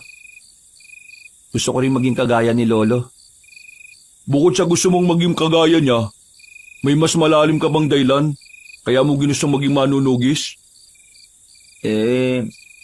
Hindi ko alam. Basta sa ngayon, gusto ko maging kagaya niya. Kung gusto mong maging kasing galing niya ng mas mabilis, dapat alam mo ang pinakadailan kung bakit gusto mong maging manunugis. Kasi, yun din ang ginawa ni Mang Densyo. Kaya siya kinilala bilang pinakamabangis na birador ng aswang. Noong mga sandaling yon, tila saka ko lang napagtanto kung gaano kasikat at kilala ang lolo ko. Alam ko kasi noon, pangkaraniwang manunugis lang siya. Akala ko normal lang na maraming napapatay na aswang si lolo. Pero hindi ko alam na matagal na pala talaga siyang tinitingala ng karamihan at matagal na rin siyang kinatatakutan ng mga aswang. Hindi nagtagal, narating na rin namin ang sinasabi ni Daboy na bahay. Nakatirik nga yon sa liblib na lugar. Napapalibutan na nagtataas ang punong kahoy. Yan ang bahay ng mga aswang. Sa nakarating na impormasyon sa akin, kasama sila sa samahan ni Sicario, yung pinuno ng mga aswang. Ang gagawin natin, may ititira tayong buhay sa kanila. Kahit isa lang. Pipilitin natin kumanta kung nasaan yung totoong kuta nila. Di ba alam na natin yung kuta nila? Hindi ka talaga nakikinig ng maigi, no? Yung sinabi ni Aling Romana, isa lang yun sa mga kuta ng mga aswang. Hindi pa yun yung pinakalungga nila. Ay nako, ituon mo na nga atensyon mo sa gagawin natin. Huminga na ako ng malalim, Kabanong. Maigpit na ang hawak ko sa katana. Mga ilang sandali lang, pinangunahan ni Dabong ang paglapit sa bahay. Kaswal siyang kumatok sa pintuan, habang ako, nasa likuran lang niya, nagbabantay sa paligid. Tao po! May tao ba dyan? Makikitain lang po. Itong kasama ko kasi, may igit na sa brief niya. Tao po! Uy, pinagsasabi mo dyan. Mahis lang ha. Makisakay ka na lang. Sa ilang beses na katok na ginawa ni Dabong ay bumukas na rin ang pintuan. Hindi pa man nagsasalita ang lalaki, tinagaan agad ni Dabong yun. Nakailag ang lalaki, sinarado ang pinto at kaming dalawa ay dumistansya kagad. Buwang ka talaga yun, no? Kung pinalabas mo na muna sa bahay nila para mas madali mong tinamaan, di mas maganda. Wala na eh. Nangyari na. Move on ka agad. Sira ulo. Tingnan mo, oh. Pinalilibutan na tayo. Ilan na mga yan? Huwag kang matakot. Malakas na sandata yung hawak mo eh. Hindi na ako nagsalita. Magkatalikuran na kami nung oras na yon. Maya-maya lang ay bigla na lang tumakbo si Dabong palapit sa mga aswang. Naiwan ako mag-isa sa gitna. Hindi ko alam ang gagawin ko nung una. Hanggang sa nakita ko na lang siyang nakikipagsabayan na. Nagkaroon na ako ng dahilan para kalabanin na rin ang mga aswang. Gusto kong patunayan sa kanya noon na malaki na ang pinagbago ko mula nung una niya akong nakilala. Visit kayo mga aswang kayo! Yan! Sige! Marami pa pala sila eh! Mukhang patibong lang yata itong ginawa natin ah. Mas maganda nga yan eh, para mas lalo tayo magkaroon ng magandang laban. Buwang! Huminga ako ng malalim at saka itinuon na lang ang atensyon sa mga aswang. Hinawakan ko ng maayos ang katana. Nang sabay-sabay na silang umatake, hinagupit ko ng malakas ang sandata ko. Hindi ko na namalaya na nakagawa pala ako ng isang malakas na hangin na nagmula sa katana. Bumulagta lahat ng mga aswang. Sumirit ang dugo sa katawan nila kahit na di naman dumampi ang talim ng sandata ko. Gagi! Angas! Ang lupit ah! Anong nangyari? Paano ko nagawa yun? Sabi ko naman sa'yo, di ba? Kakaiba't malakas talaga yung sandatang yan ni Mang Densyo. Ikaw na ang tagapagbanan yan. Anong gagawin natin ngayon? E di uwi na. Wala na tayo makakausap dito. Lahat pinatay mo eh. Napamalay ko bang mamamatay silang lahat sa ginawa ko? O ngayon alam mo na talaga na hindi pangkaraniwan yung katana na yan. Kaya dapat aralin mo rin yan ha. Marami kang maliligtas na buhay dahil dyan. Oh, tulungan mo na lang ako. Anong gagawin? Ipapasok natin dun sa bahay itong mga bangkay ng aswang. Tapos sisilaban natin yung bahay na yan. Teka, parang brutal naman yata yun. Yan ang hindi dapat ugaliin. Ang maawa sa mga aswang. Alam mo, lahat ng aswang salot. Kaya dapat matigas ang puso mo sa kanila. Tara na. Sinunod ko na lang ang sinabi niya, Kabanong. Habang tumatagal, nagiging maganda na rin ang samahan namin ni Dabong. Nagiging kasundo ko na rin siya. Pero paminsan-minsan, nagtatalo pa rin naman kami. Nagdesisyon kaming umuwi na lang kagad sa Baryo Magdangal. Sabik na sabik akong ibinalita kay Lolo ang nagawa ko. Pero malayo pa lang, natatanaw ko na kaagad na maraming tao sa harapan ng bahay namin. Hindi ko alam bakit bigla na lang akong kinabahan. Pakiramdam ko, merong masamang nangyari. Kaya naman dali-dali akong tumakbo palapit doon.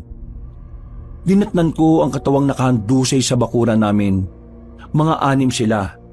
At nang tingnan ko mga muka, doon ko na napagtanto na mga aswang pala yun. Dali-dali akong pumasok sa loob ng bahay. Inabutan ko si Lolo na nilalagyan na ng benda ang kamay niya. Lo, anong nangyari? Ayun, may mga nagtangka sa buhay ko. Kaso, hindi nila alam na hindi nila ako kaya. Wala to, nasugatan lang ako ng kaunti. Ikaw lang mag-isa laban sa mga salot na yon? Bakit? Hindi ka makapaniwala. Huwag ka mag-alala. Ipapakita ko rin sa iyo sa susunod kung paano ako makipaglaban.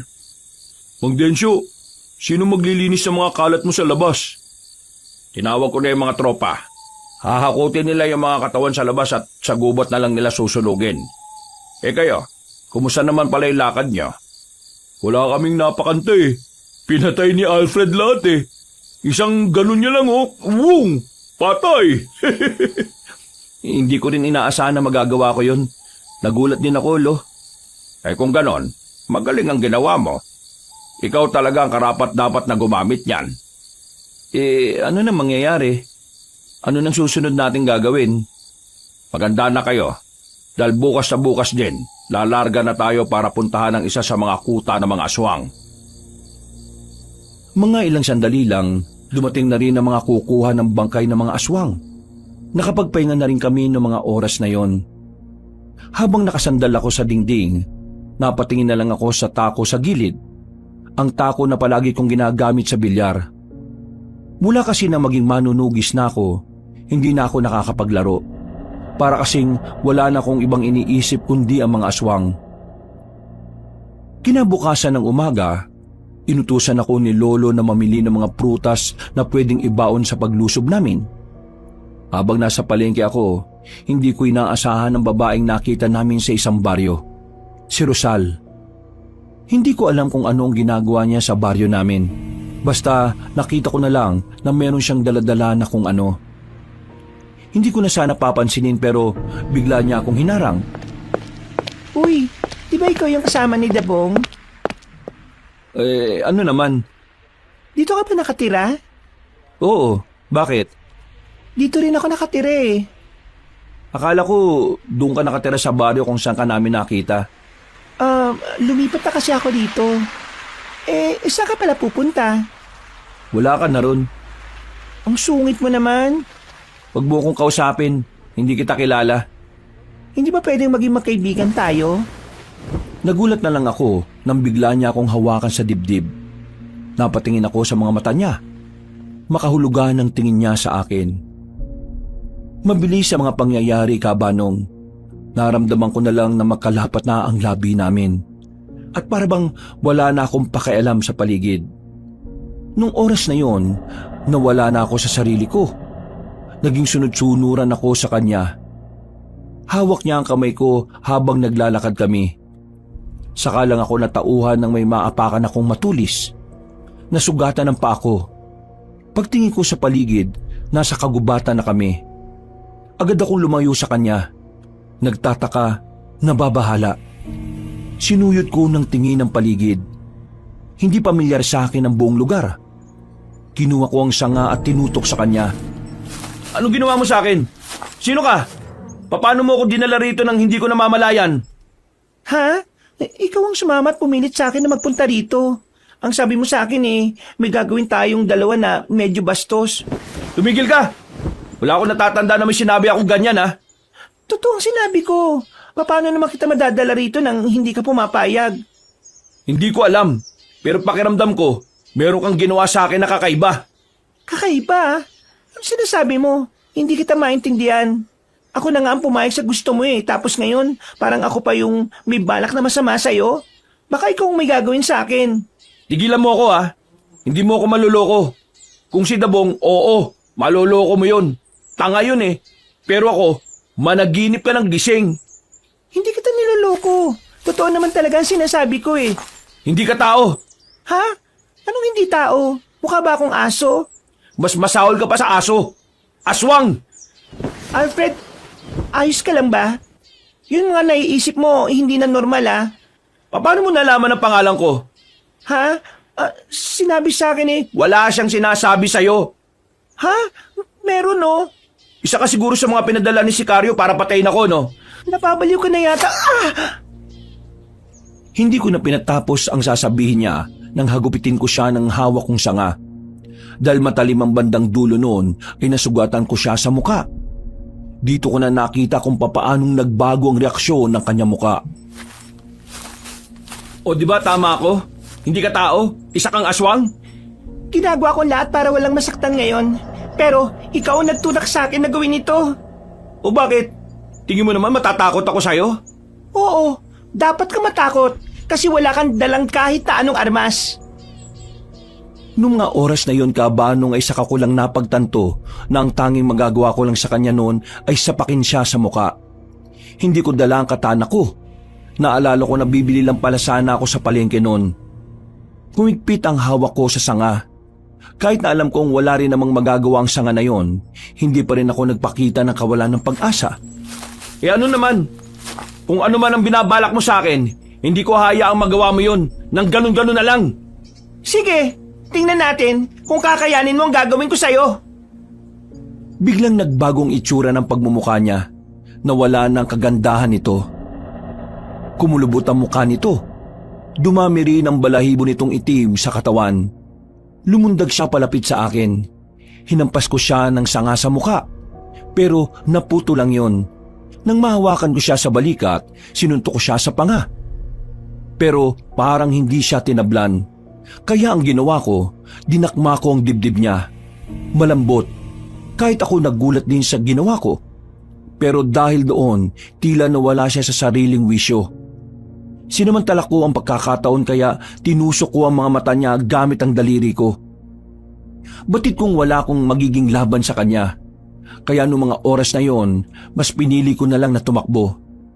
Nilakihan ko ang bawat takbang ko. Pero sadyang mabilis ang babaeng aswang. Agad niya akong nasundan at naharangan. Kahit pipikit-pikit ang mga mata niya, ay malakas naman ang kanyang pakiramdam. Talagang ginagalit mo ako ha? Subukan mo lumapit. Dadakmain ko ulit yan. Bago mo matakma to, datakmain ko rin yung mukha mo. Oh, baka nakakalimutan mo. Bawal mo akong patayin, di ba? Gusto ng pinuno nyo na bihagin lang ako para gamitin laban sa lolo ko. Oh, alam ko no? Ganon ang plano ninyo. Sa sinabi kong yon, ay tila kumalma siya ng bahagya. Napagtanto niya rin siguro na hindi niya ako pwedeng panggigilan. Kaya naman kumuha na naman ako ng pagkakataon. Dinampot ko ang lupa sa gilid. Paghawak ko, naramdaman kong may malambot. Wala na akong pakialam kung may tae yun ng baka. Binato ko sa kanya at agad din namang lumapat sa mukha niya. Gigil na naman siya sa akin. Sa puntong yon ay nakatakbo na naman ako. Buong akala ko ay makakatakas na ako dahil nakarating na ako sa kalsada. Pero pagtingin ko roon, hindi rin ako pamilyar sa kalsadang yon. Wisit naman talaga to. Nasaan na ba talaga ako? Mas madali niya akong makikita kapag nasa kalye ako. Kaya bumalik ako sa kagubatan. Nagtago na muna ako sa mga puno. Nagpahinga ako saglit dahil hingal na rin ako sa kakatakbo. Hindi nagtagal, nakita ko na siya ulit. Parang naamoy niya talaga kung nasaan ako. Tumingin ako sa gilid-gilid para maghanap ulit ng pwedeng ipamprotekta sa sarili ko. Ang kaso nga lang, mga tain na naman ng kalabaw ang nakita ko sa gilid. Wala na akong choice. Kailangan kong gamitin yon para makaligtas ako. Nang makalapit na siya sa akin, dinakot ko ng 2 kamay ang dumi ng baka at saka sinampal ko sa mukha niya. Pakiramdam ko noon, sirang-sira na ang utak niya sa sobrang asar. Sobrang epektibo kasi noon dahil diring-diri siya. Natatawa nga ako noon dahil yun ang unang beses na nakakita ako ng aswang na sobrang arte. Wala namang gaanong amoy ang dumi ng baka dahil damo o dahon lang naman ang kinakain ng baka. Yan! Namnamin mo yan, buwisit ka! Habang hindi siya makagalaw dahil sa hilamos na ebak, dali-dali naman akong tumakbo. Bumalik na ako sa kalye. Sa sobrang pagnanais ko na makalayo kagad doon, hindi ko na nararamdaman ang sugat ko sa paa. Makalipas lang ang ilang sandali, tuluyan na rin akong nakalayo. Nakarating na ako sa terminal. Dito ko na napagtanto na hindi pala ako nakakalayo sa baryo namin. Nasa kabilang parte lang kami ng kung saan hindi ko rin masyadong napupuntahan. Umuwi ako sa bahay. 2:00 na ng hapon. Inabutan ko si Lolo at Dabong na nasa bakuran. Naroon din si Francis. Baka sa mukha nila ang pag-aalala. Saan ka ba galing? Inuntusan lang kita kanina. Ilang oras na nakalipas pero ngayon ka lang bumalik. Ano ba nangyari? Pre, ano yung nasa kamay mo? Tae? Mukhang gumawa pa yata ng paso gamit ebak ah. Si Raulo. Itong nasa kamay ko ang ginamit ko para matakasan ko si Rosal. Siyedong Rosal. Teka, yung Rosal ba na sinasabi mo yung Rosal na nakilala natin dun sa Oo. Yun yung Rosal na minamanyak mo. Visit ka kasi. Bakit ako? Kung di mo na sana kinausap yung babaeng yon, edi sana hindi niya ako nakilala. Uy, ikaw tong nakabangga sa kanya. Dapat kasi nakatingin ka sa dinaraanan mo. Tapos ngayon, sinisisi mo ako. Planado lahat, Alfred. Balak na talaga niya mapanapit sa'yo. Ikaw ang target nila para gamitin laban sa akin. O sige, uwi na ako. Wala akong maintindihan Akala ko ba gusto mong sumali? Teka, sasali ka dito? Sigurado ka ba? Try lang. Tumigil ka. Hindi to laro, no? Buhay mo nakataya dito. Alam ko naman. Pero kaya lang naman ako sasali kasi gusto ko makatulong dito sa baryo natin. Nabalitaan ko kasi na may posibilidad na dumating dito mga aswang. Isipin mo na lang na dumating sila rito tapos ako mangmang. Di, isa lang ako sa walang kwentang mamamayan na pwede nilang lapain. Akalain mo yun. Ikaw naisip mo yun pero si Alfred hindi. Sa sinabing yun ni Francis, ay bigla kong napaisip, Kabanong. Tila ba mas naintindihan ko na kung bakit kailangan kong labanan ng mga aswang. Ang dahilan ni Francis ay ang naging pundasyon ng pagiging manunugis ko. Sa isang iglap lang, nagkaroon ng saysayang mga gusto kong gawin bilang manunugis. Mukhang alam mo na ngayon kung ano ang papel mo bilang manunugis, Alfred. Tumango na lamang ako. Nang maging kalmado na ang kalooban ko, agad akong nagtungo sa dibombang tubig. Binuhusan ko kagad ang kamay ko. Pagkatapos, nagpahinga lang ako saglit. Naghihintay na lang na lumipas sa mga oras. Habang tulala at naiisip pa rin ang mga nangyayari sa kagubatan, nilapitan ako ni Francis. Pre, wag mo na lang sabihin na sinabi ko to sa iyo O bakit? Ano ba yan? Kanina kasi, nakita ko si Mang Dencio sa likod ng bahay ninyo. Nagiging kulay itim lahat ng mata. Tapos, nangingitim yung magkabilang kamay niya. Pre, aswang ba si Mang Dencio? Aswang ba lolo mo? Hindi siya aswang. Meron siyang kakaibang kondisyon sa sarili niya. Oh, saan ka naman pupunta? Dito ka lang. Gisingin mo yan si Dabong kapag aalis na.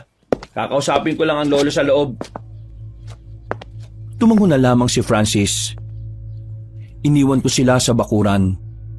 Pinuntahan ko si lolo sa loob na abalang naglilinis ng kanyang mga gamit. Napangiti pa siya sa akin nang makita ako. Umupo naman ako sa harapan niya. Lo, magtapat ka nga sa akin. Ayos ka lang ba? Yung demonyo dyan sa loob mo, ayos lang ba? Huminga ng malalim si Lolo at sandaling itinigil ang kanyang ginagawa. Napangiti siya ng papilit. Hindi na ako makakaila sa'yo.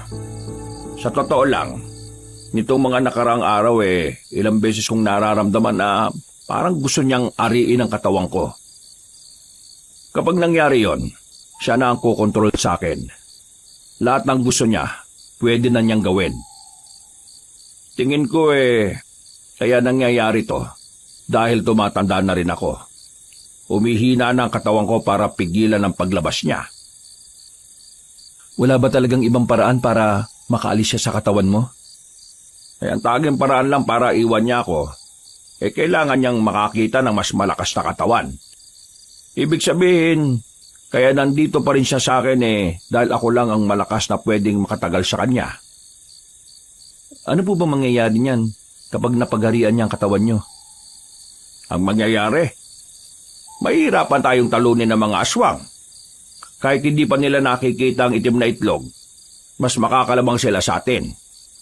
Ang kinatatakot ko, paano kung wala na ako sa sarili at nakita nilang itim na itlog? Paano nyo tatalunin si Sicario? Huwag ka naman magsalita ng ganyan, Lo. Sa kakaisip mo ng negatibo, mas lalong lalakas ang demonyong nasa katawan mo Kung sa bagay, tama ka nga naman. Kailangan maging positibo lang ako lalo na sa mga ganitong pagkakataon. Hindi ka naman nag-iisa sa laban, Lo. Kasama mo naman kami.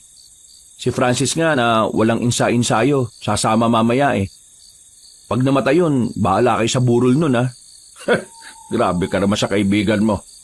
Ikaw nag-iisip ng negatibo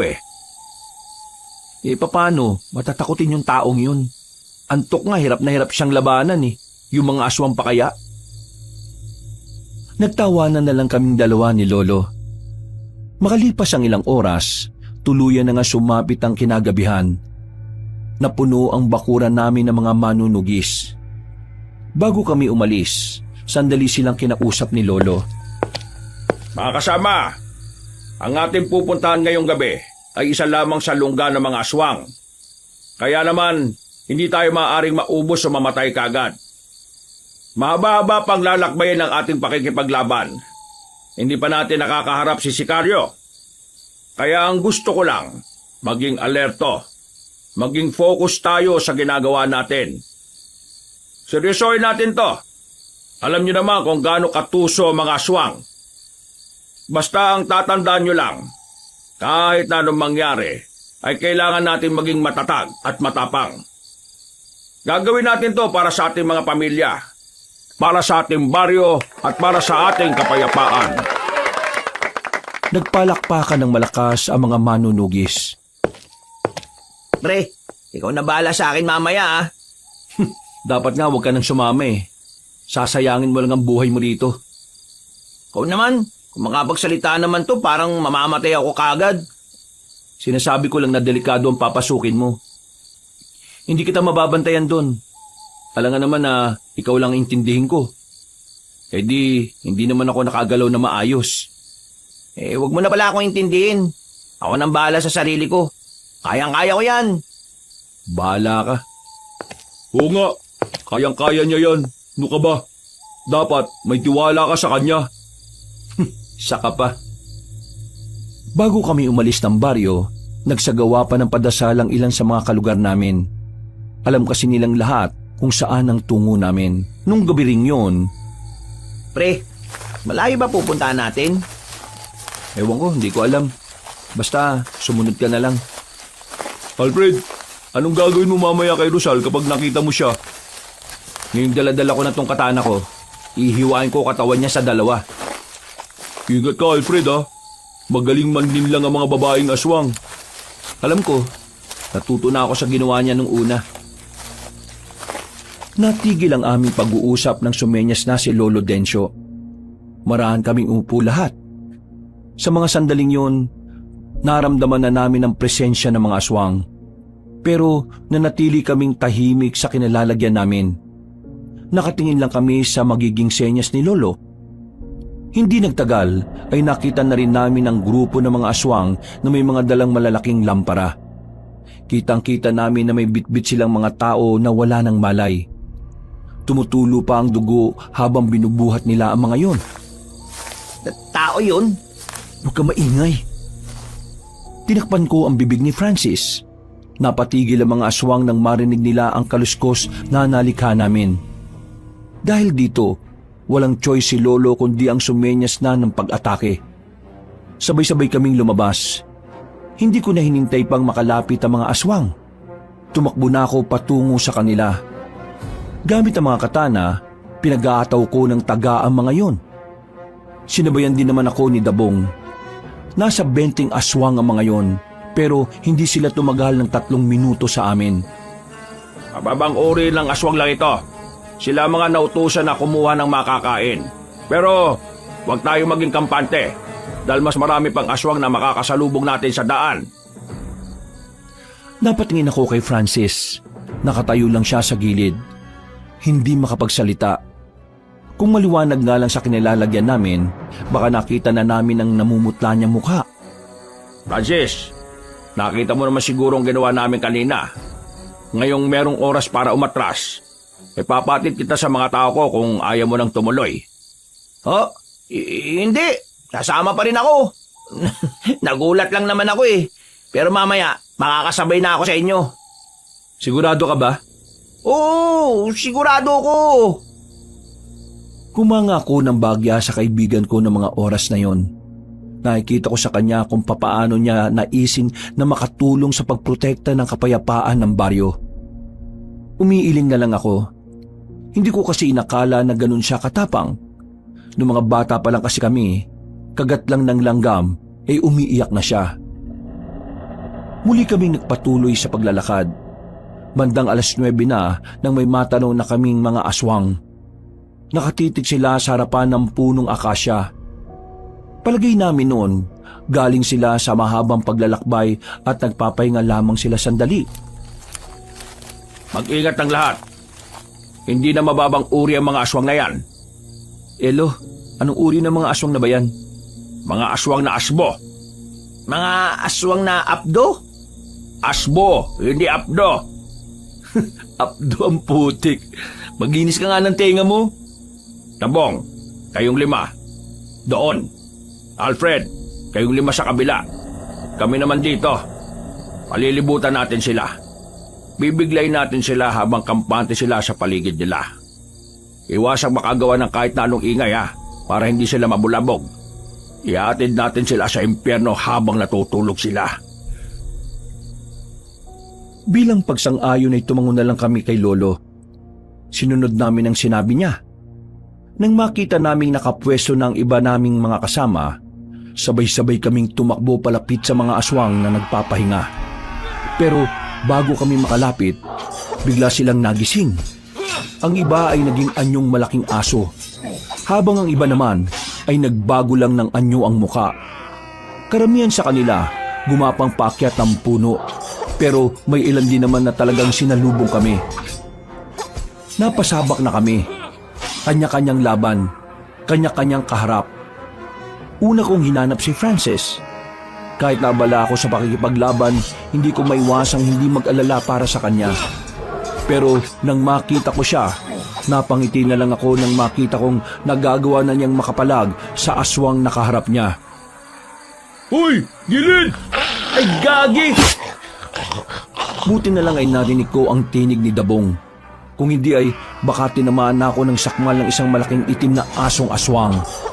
Tinaga ko yun at tinamaan naman sa katawan. Salamat na bang Anong salamat? May bayad yan! Ay buwisit! Sinuyot ko pa ng tingin ang buong paligid. Nakita kong nakalalamang kami sa laban. Pero may ilang aswang na rin ang nasa itaas ng mga puno. Hindi bumababa ang mga yon. Bala ko na lang sana patamaan ng bato yon, pero nanlaki ang mga mata ko sa ginawa ni Lolo. Nakita ko mismo kung gaano kataas ang ginawa niyang paglundag. Naabot niya ang aswang. Hinila niya pababa. Ganon din ang ginawa niya sa iba. Walang kahirap-hirap niyang pinagpapapaslang ang mga yon gamit ang mataas niyang talon. Lo, paano mo nagawa yun? Isa lamang yan sa mga abilidad na meron ng kapangyarihan ko. Mas marami ka pang makikita sa mga susunod na senaryo, Apo. Lalo kong ginanahan ng mga puntong yon, Kabanong. Parang nasabik akong makita kung papaano ba talaga lumaban si Lolo. Ilang sandali lang, tuluyan na rin naman naming natalo ang mga aswang. Pero may ilan sa kanila ang nagawang makatakas. Kagaya ng ginawa namin sa una, sinunog namin ang katawan ng mga aswang na yun. Pagkatapos ay nagpatuloy na kami na parabang walang nangyari. Bandang alauna na ng madaling araw nang marating na rin namin ang lungga ng mga aswang. Yari sa kawayan ng mga kabahayan doon. Meron pa silang malaking bandila sa bungad ng kanilang lugar. Nandito na tayo. Ito na ang lugar na sinasabi ni Romana. Mas maraming malalakas na aswang sa loob. Ramdam na ramdam ko kahit na nandito pa lang tayo. Mang Densyo, yung pinuno nila, nandyan ba? Hindi ko nararamdaman ang presensya niya. Pero meron akong nararamdaman na isang presensya na talagang nakakahigit sa kanila. Si Rosal, malakas ang kutob ko na siya ang namumuno dyan. Kung ganun, siya nga siguro yung kanang kamay ni Sikaryo. Magsasama-sama tayo sa puntong ito. Ihanda nyo na ang mga maliliit na gaserang garapon. Sindihan at ihagi sa lugar nila. Saka tayo lulusong papasok. Inilabas na namin ang gaserang garapon na inihanda namin. Bawat isa kasi sa amin ay may 3 ganon na ibinaon. Si Francis lang ang wala kasi biglaan lang din naman ang pagsama niya sa amin. Nabulabog ang mga aswang sa ginawa namin. Sunog agad ang ilang kabahayan doon. Pero ang hindi namin inaasahan ay ang mga aswang na nanggaling sa likuran namin. Mga buwak! Anong bulwak? Mga aswang na may kakayahang magbagong anyo bilang bayawak. Yun ang mga nilalang na bigla na lang lumabas sa lupa at nilikuran kami. Ilan sa mga kasamahan namin ang nadali. Nasugatan sila pero maswerteng wala namang namatay. Mabilis namang gumapang ang mga abwak patungo sa madidilim na parte ng lugar. Narinig na lang namin ang kanilang mga angil. Mag-iingat kayo! Pumupunta sila sa ilalim ng lupa kapag nakaanyong bayawak sila! Abwak pala pre. Akala ko bulwak. Pre, mag-ingat ka. Hindi mo na kita mababantayan ha. Ano ko, bata? Sige na, lusob na! Hindi na kami nagsayang pa ng pagkakataon. Kahit ang mga kasamahan naming sugatan ay agad na pumasok sa baryo. Sa puntong ito, nakipagsabayan na kami sa kanila. Sa kaliwang banda, nakita ko si Rosal na nakatuntong sa bubungan. Hindi na ako nagdalawang isip na sundan siya. Tumakbo siya pero tumigil din na makarating na kami sa parteng maraming puno ng nyog. Wala akong nararamdamang takot sa mga sandaling yon. Malakas ang loob ko dahil daladala ko na ang katana. Ano? Nakapagilamos ka na ba na maigi?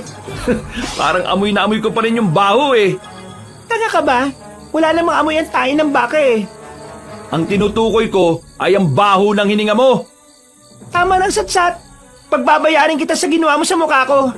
Tingnan mo, may bangas na ako. Ikaw ang dahilan kung bakit ang pangit na ng tingin ko sa sarili ko. Uy, di ko kasalanan kung pangit ka na sa umpisa pa lang ha. Humanda ka sa akin ngayon! Tumakbo siya ng mabilis sa akin. Kakalmutin niya sana ako pero bigla siyang nadapa sa harapan ko. Tinaga ko siya pero agad siyang nakailag. Ako naman ang lumapit sa kanya. Hinigupit ko ng malakas ang babaeng aswang. Lumikayo ng malakas na hangin. Nakailag pa rin siya. Ang natamaan lang ay ang mga halaman sa likuran niya. Nanlalaki ang kanyang mga mata nang maputol ang mga halaman kahit nahangin lang naman ang tumama. Maya-maya pa, naramdaman ko na lang na may kung anong init ang nagmumula sa katana. Hindi ko na sinayang ang pagkakataon. Sinundan ko lang ng sinundan si Rosal. Hanggang sa wakas, tinamaan ko na rin siya. Nanlalaki ang mga mata niya nang mapansing wala na ang kaliwang braso niya. Kahit ako, nagulat din sa nagawa ko. Hindi ko inakala na ganun pala kalakas ang sandata na gamit ko. Partida, hindi ko pa gaanong nilakasan ng paghataw. Dahil sa nangyari, tila nagkaroon na ng pag-aalinlangan si Rosal na lumapit. Naramdaman niyang hindi siya sasantuhin ng gamit kong sandata. Bigla siyang hiningal. Anong klaseng tao ka? Bakit may ganyan kang klase ng sandata? Hindi sa akin to. Hiniram ko lang to eh. Kaya pasensya ka na lang. Ako ang nakalaban mo. Kung si Dabo ang kaharap mo, baka nanalo ka pa eh. Pakitaan mo lang ng dede yun eh. Bibigay na yun. Hindi ako papatalo sa'yo. Kahit isa na lang ang braso niya, wala siyang pagdadalawang isip na lumusob sa akin. Pero handang-handa ako sa mga sandaling yon. Kaya nang lumapit siya, bigla kong hinataw na malakas ang babaeng aswang. Hindi na siya nakailag pa. Tinamaan siya sa dibdib. Hindi na siya nagkaroon ng pagkakataon na makatayo. Diretso bagsak na siya sa lupa. Narinig ko na lang na umuubo na siya.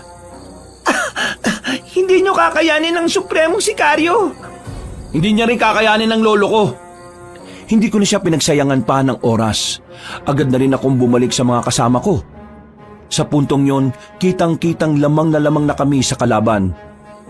Nakatayo na nga si Lolo sa gilid. Lo, napaslang ko na si Rosal, yung aswang na namumuno rito. Alam ko namang magagawa mo yon. Mahusay. Ano nang gagawin natin ngayon? Uubusin na lang natin ang mga natitira. Pre, nakita mo ako? Ang dami ko nang napatay na aswang, pre. Mga 2. Dami nga ah. O sige na. Tapusin na ninyo yung mga natitira para makabalik na tayo. Pre, tara na. Nagmamadali naming nilapitan ni Francis sa mga aswang. Inakyat na rin namin ang mga nasa bubong. Wala kaming pinatawad. Inubos namin ang mga yun. Kaya makalipas lang ang ilang minuto ay natapos ang laban. Wala namang namatay sa amin, pero mayroong mga nasugatan at malalalim ang mga sugat. Kaya bago kami umalis doon, inasikaso na muna namin ang aming mga kasama. Mga kasama, pinabati ko ang lahat. Mahusay kayo. Nagtagumpay tayo sa labang ito. Ngayon, magiging blanco ang mga susunod nating akbang dahil wala tayong ideya sa iba pa nilang pinaglulunggaan. Kaya naman, inihiling ko na kapag nakabalik na tayo, protektahan natin ang kanya-kanya nating mga baryo. Malakas ang kutob ko na sila ang lalapit sa atin dahil sa nangyari ngayon. Mang Densyo, tanong ko lang, kung kanya-kanya natin poprotektahan ang mga sarili nating baryo, paano yung ibang baryo na may kakaunting manunugis lang na miyembro? Kakayanin kaya nilang protektahan ang mga baryo nila? Oras na para obligahin natin ang mga residente na matutong ipagtanggol ang kanilang mga sarili laban sa kasamaan. Tama yan. Dahil hindi sa lahat ng oras nasa tabi nila tayo. Ang tanong, lahat ba sila makikiisa? Ako na kakausap sa mga tao. Matapos ang sandaling pag-uusap namin doon, ay agad na rin naming nilisan ang lugar na yon. Nagliliyab ang mga kabahayan doon habang papalayo na kami. Nang makauwi na kami sa baryo namin, nagpahinga na muna kami sa bakuran. Si Francis na lamang ang nagpresentang maghanda ng kape. Maya-maya lang, napansin ko na parang tulala si Lolo sa baba. Tinatawag namin siya ni Dabong pero parang wala siyang naririnig. Dabong, alam mo ba kung anong nangyayari sa kanya? Inaatake na naman siya. Inaatake ng ano? Ilang beses na nangyari sa kanya yan noon eh. Nagpaparamdam yung demonyo na nasa loob ng katawan niya. Tara, tulungan mo ako. Bakit? Anong gagawin mo? Nasabi sa akin ni Mang Densyo na kapag nagiging ganito siya, kailangan itali natin ang kadena mga paa niya at dumistansya tayo sa kanya. Ha? Bakit? Lilitaw na ba sa katauhan niya yung demonyo? Hindi ko alam. Basta ang sabi niya sa akin, ganun daw ang gawin ko. Para kung sakaling lumitaw nga, wala siyang masasaktan. Nagmamadaling kinuha ni Dabong ang kadena sa silong ng bahay. Habang tulala si Lolo, sinubukan ni Dabong na talian ang kaliwang paa nito. Pero laking gulat na lang namin nang bigla siyang dakmain ni Lolo Densyo. Nahawakan siya sa damit. Walang kahirap-hirap na binalandra ni Lolo si Dabong. Nang mapatingin sa akin si Lolo, nakita ko na itim na ang lahat ng kanyang mga mata. Ganoon na ganoon ang sinabi sa akin ni Francis noon. Bigla lamang niya akong sinakal. Noong mga sandaling yon, ay hindi ko na alam ang gagawin ko. Buong akala ko noon, mapapatay ako ni Lolo Densyo. Pero maya-maya lang, bigla na siyang nakabalik sa dati. Naging normal na rin ang kanyang mata. Binitiwan niya ako kagad nang makilala niya ako. Lo, ako to! Apo, Alfred! Napadistansya sa akin nang mapagtanto niya ang ginawa niya. Nakatingin siya sa magkabilang palad niya. Nanlalaki ang mga mata at tila nawiwindang. Paano ko nagawang pagtangkaan ang buhay ng apo ko? Lo, alam kong hindi ikaw yun. Kaya huwag niyong sisihin ang sarili niyo. Pero mga kamay ko ang ginamit. Munti ka na kitang mapatay. At si Tabong, ako rin ba ang gumawa dyan? Kung Densyo, ayos lang naman ako eh. Hindi naman masakit. Marahang umatras sa amin si Lolo. Parang malapit na siyang maiyak. Kaya naman agad-agad ko siyang nilapitan para yakapin. Sa puntong ito, kumalman na rin ang kanyang kalooban. Nayupo namin siya, pero naroon pa rin ang pangamba niya. Tinangka na naman niyang ariin ang katawan ko. Pero buti na lang at alam ko kung paano makabalik. Delikado ito.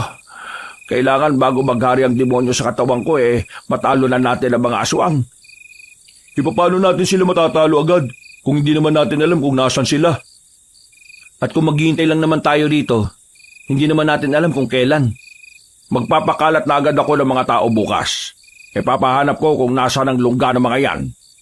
Kailangan na natin makaharap si Sicario. Hindi ko alam kung ano mangyayari sa oras na nakontrol na ako ng demonyo. Napapalunok na lang ng laway ang lolo ko. Kitang-kita ko sa mukha niya ang labis na kaba at pagkabahala. Kaya naman, noong mga sandaling yon, ay hinawakan ko ang kamay ng lolo ko. Pinalakas ko ang loob niya. Sinabi ko na sa kanya na kahit na anong mangyari, hinding-hindi namin siya pababayaan. Lumipas naman ang gabing yon nang maayos naman ang naging kalooban ni Lolo. Gumaan naman ang pakiramdam niya. Kinabukasan ng umaga, maaga kaming nagising lahat. Isang balita agad ang dumating sa amin mula sa ibang grupo ng mga manunugis. Lumapit kay Lolong pinuno ng mga yon. Umiiyak. Ang sabi nila, nalagas ang buong bilang nila nang lusubin sila ng isang baryo ng mga aswang. Nagkakatinginan kaming lahat. Ang umagang yun ang hudyat na kailangan na naming kumilos. Gumawa agad si Lolo ng magandang plano. Pagdating ng tanghali, handa na rin kaming lahat. Kaya naman wala na kaming sinayang na pagkakataon. Kailangan na nating unahan ng mga aswang. Hindi sila maaaring makalapit sa mga baryo. Tayo ang lalapit sa kanila. Iandaan niyo mga sarili ninyo. Dahil ngayong araw, mas malalagay ang mga sarili natin sa panganib. Maaring manalo tayo, pero maari ding ito na ang huli nating sandali sa mundo. Kaya naman, ang gusto ko ay ibibigay natin ang lahat ng makakaya natin para matalo ang mga aswang. Muling nagsigawan ang mga kasamahan namin. Sa mga sigaw nila, kahit papaano ay nakahugot kami ng lakas ng loob. Agad-agad na rin kaming umalis. Halos 2 oras din ang paglalakbay namin. Nandito na tayo mga kasama. Iandaan ninyo mga sarili ninyo. Tahimik ang baryo nang dumating kami roon. Ayon kay Lolo, tila inaasahan na ng mga aswang ang pagdating namin. Maya-maya pa, isang matandang lalaki rin ang nakita naming naglalakad sa loob ng baryo. Papunta siya sa bungat kung saan naroroon kami. Nang ilang metro na lang ang layo niya sa amin, ay tumigil siya at tumingin sa amin ng may ngiti. Mukhang may panauhin pala ako ngayong hapon. Hindi ko inaasahan na palay na pala ang lumalapit sa manok. Pero kinagagala kong malaman na narito kayo. Nang sa ganon, may bibigay nyo ng madali sa akin ang itlog na itim. Sa kasamaang palad, wala sa amin ang hinahanap mo. Hindi kami narito para ibigay ang gusto mo. Narito kami para gawin ang gusto namin. At yun ay ang wakasan na ang mga binabalak ninyo. Wala sa inyong itlog? Wala namang problema. Magsisimula na lang muna ako sa tinatawag kong Plan B. At yun ay ang tapusin na ang buhay mo, Densyo.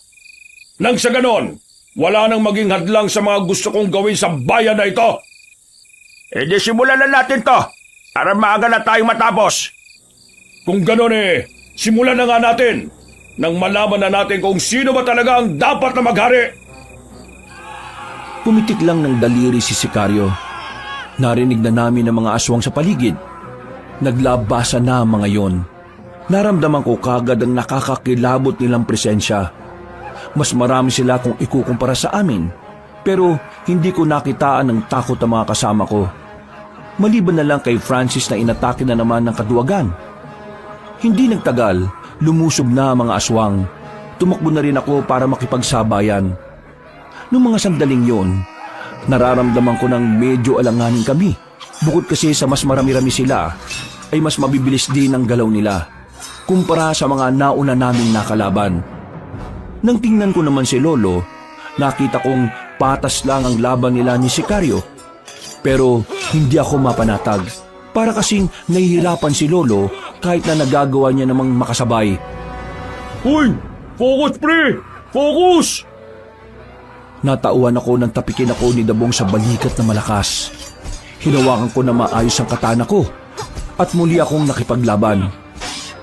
Ginamit ko ang malakas na paghataw na nagdulot ng malakas na hangin. Marami agad ang natumba sa ginawa kong yon. Kahit na papaano, naging patas na ang bilang ng mga manunugis at ng mga aswang. Nang gagawin ko na sana ulit yon, nagtaka ako dahil hindi ko na maulit. Baka isang beses ko lang siya pwedeng gawin sa isang araw. Oy pre! Tulong! Napalingon ako sa gilid nang makitang naroon na si Francis. Hirap na hirap siya. Kaya naman, nagmamadali akong makalapit sa kanila. Pinagtatataga ko ang mga yon. Nakahinga siya ng maluwag nang masigurong patay na ang 5 aswang na nakapalibot sa kanya. Magtino ka nga.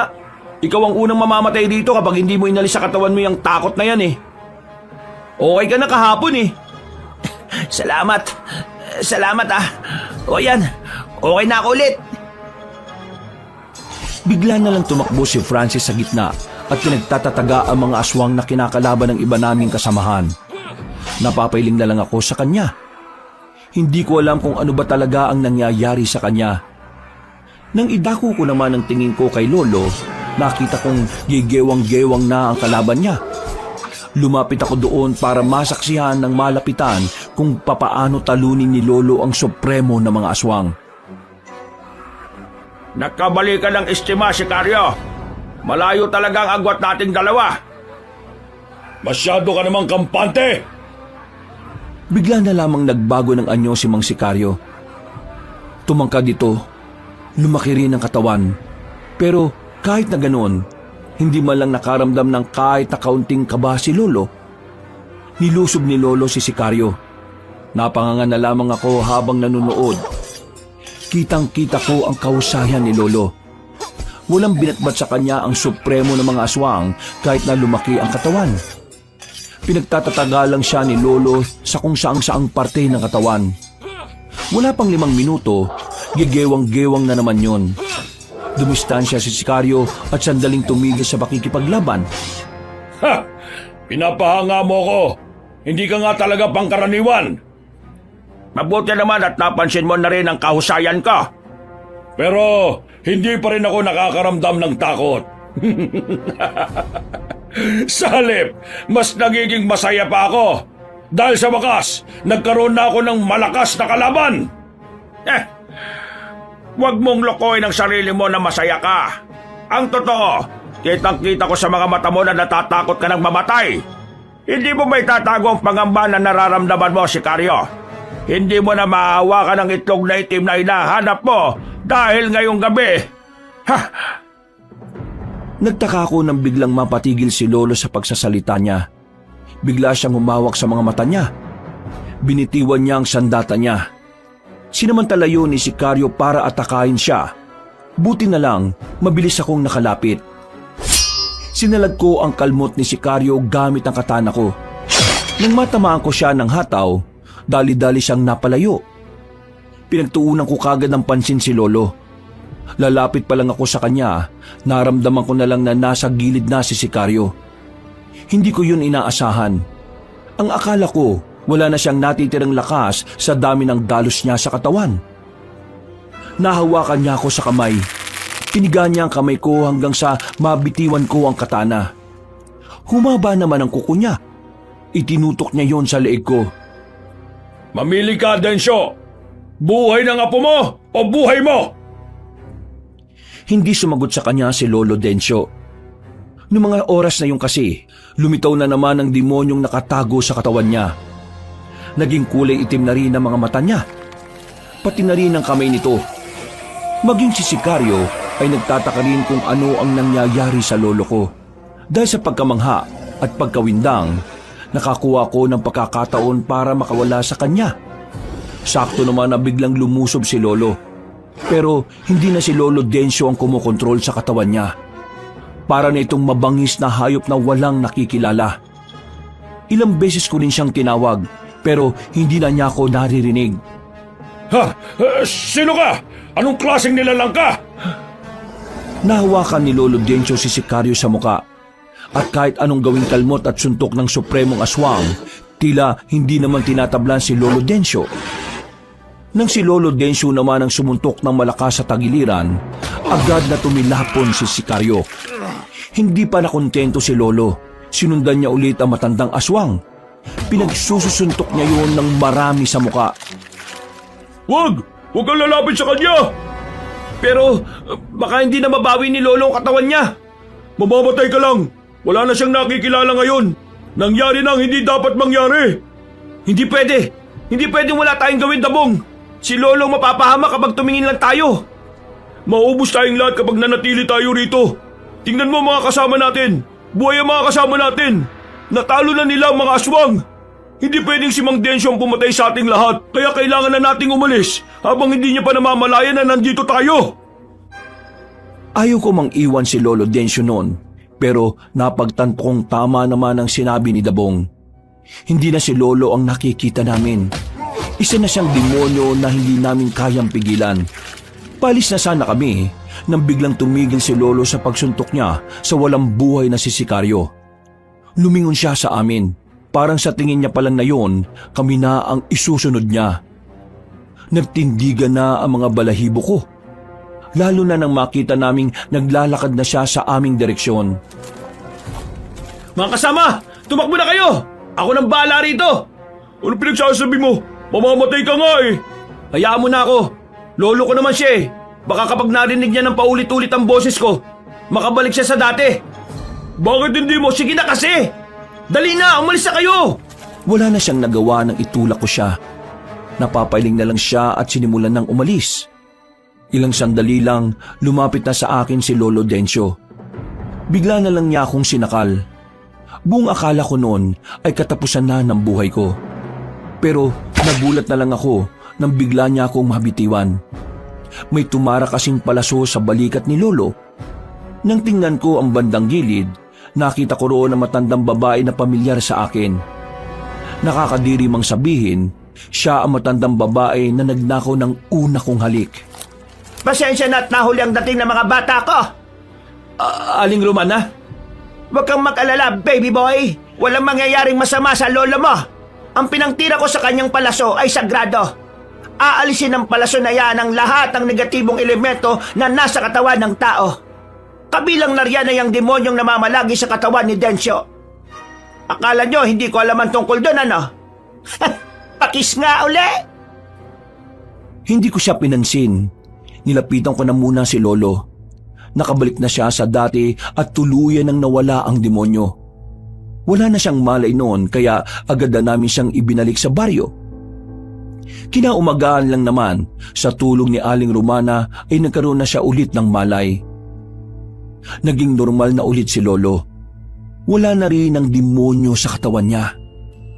Hindi ko inakala na ang kinaiinisan kong matanda, siya pa ang magbibigay ng bagong buhay sa aming maglolo. Kahit na sinagip niya ang buhay namin, hindi ko pa rin kailanman papatulan si Aling Romana. Mula nang matalo namin ng mga aswang, nagkaroon na rin ng kapayapaan ang kaisipan ng mga taga-baryo. Idiniklara na ring ligtas ang buong Romblon. Lumipas lang ang 5 buwan, pinagretiro ko na si Lolo. Ako na ang pumalit sa kanya bilang albularyo at manunugis ng baryo namin. Apo, maraming salamat ha. Maraming salamat kasi kahit na may iba ka pang pangarap sa buhay, pinagpatuloy mo pa rin ang nasimulan ko. Lo, ito talaga ang pangarap ko, ang maging kagaya ninyo. At saka, ang gusto ko, Ako naman ang maging tagapagtanggol mo. At ang gagawin mo na lang, mag-relax at pagmasdan ako kung papaano ako mas lalakas. Naniniwala ako sa kakayahan mo, Apo. Nandiyan lang pala kayo eh. Oh, eto na oh. Dala-dala ko na tong lambanog. Walang magdadrama kapag may lasing na ah. Sino kaya madrama nung nakaraan? Nakakaisang bote ka pa lang umiiyak ka na. Kabanong, sa ngayon ay ako na ang kinikilalang protektor ng buong Romblon. Kahit wala naman ng aswang na nakikita rito, patuloy ko pa rin pinagpapatuloy ang mga nasimula ng aking lolo. Naniniwala kasi ako na ang pagiging tagapagtanggol ng kabutihan ay hindi natatapos sa isang tagumpay. Dahil ang pagiging instrumento ng kabutihan ay patuloy na ginagampanan anuman ang maging katayuan sa buhay. Kabanong, hanggang dito na lamang ang aking kwento. Maraming salamat po sa inyong pagbabasa ng aking sulat at pinagpalang araw muli sa lahat ng mga kabangers. Wakas,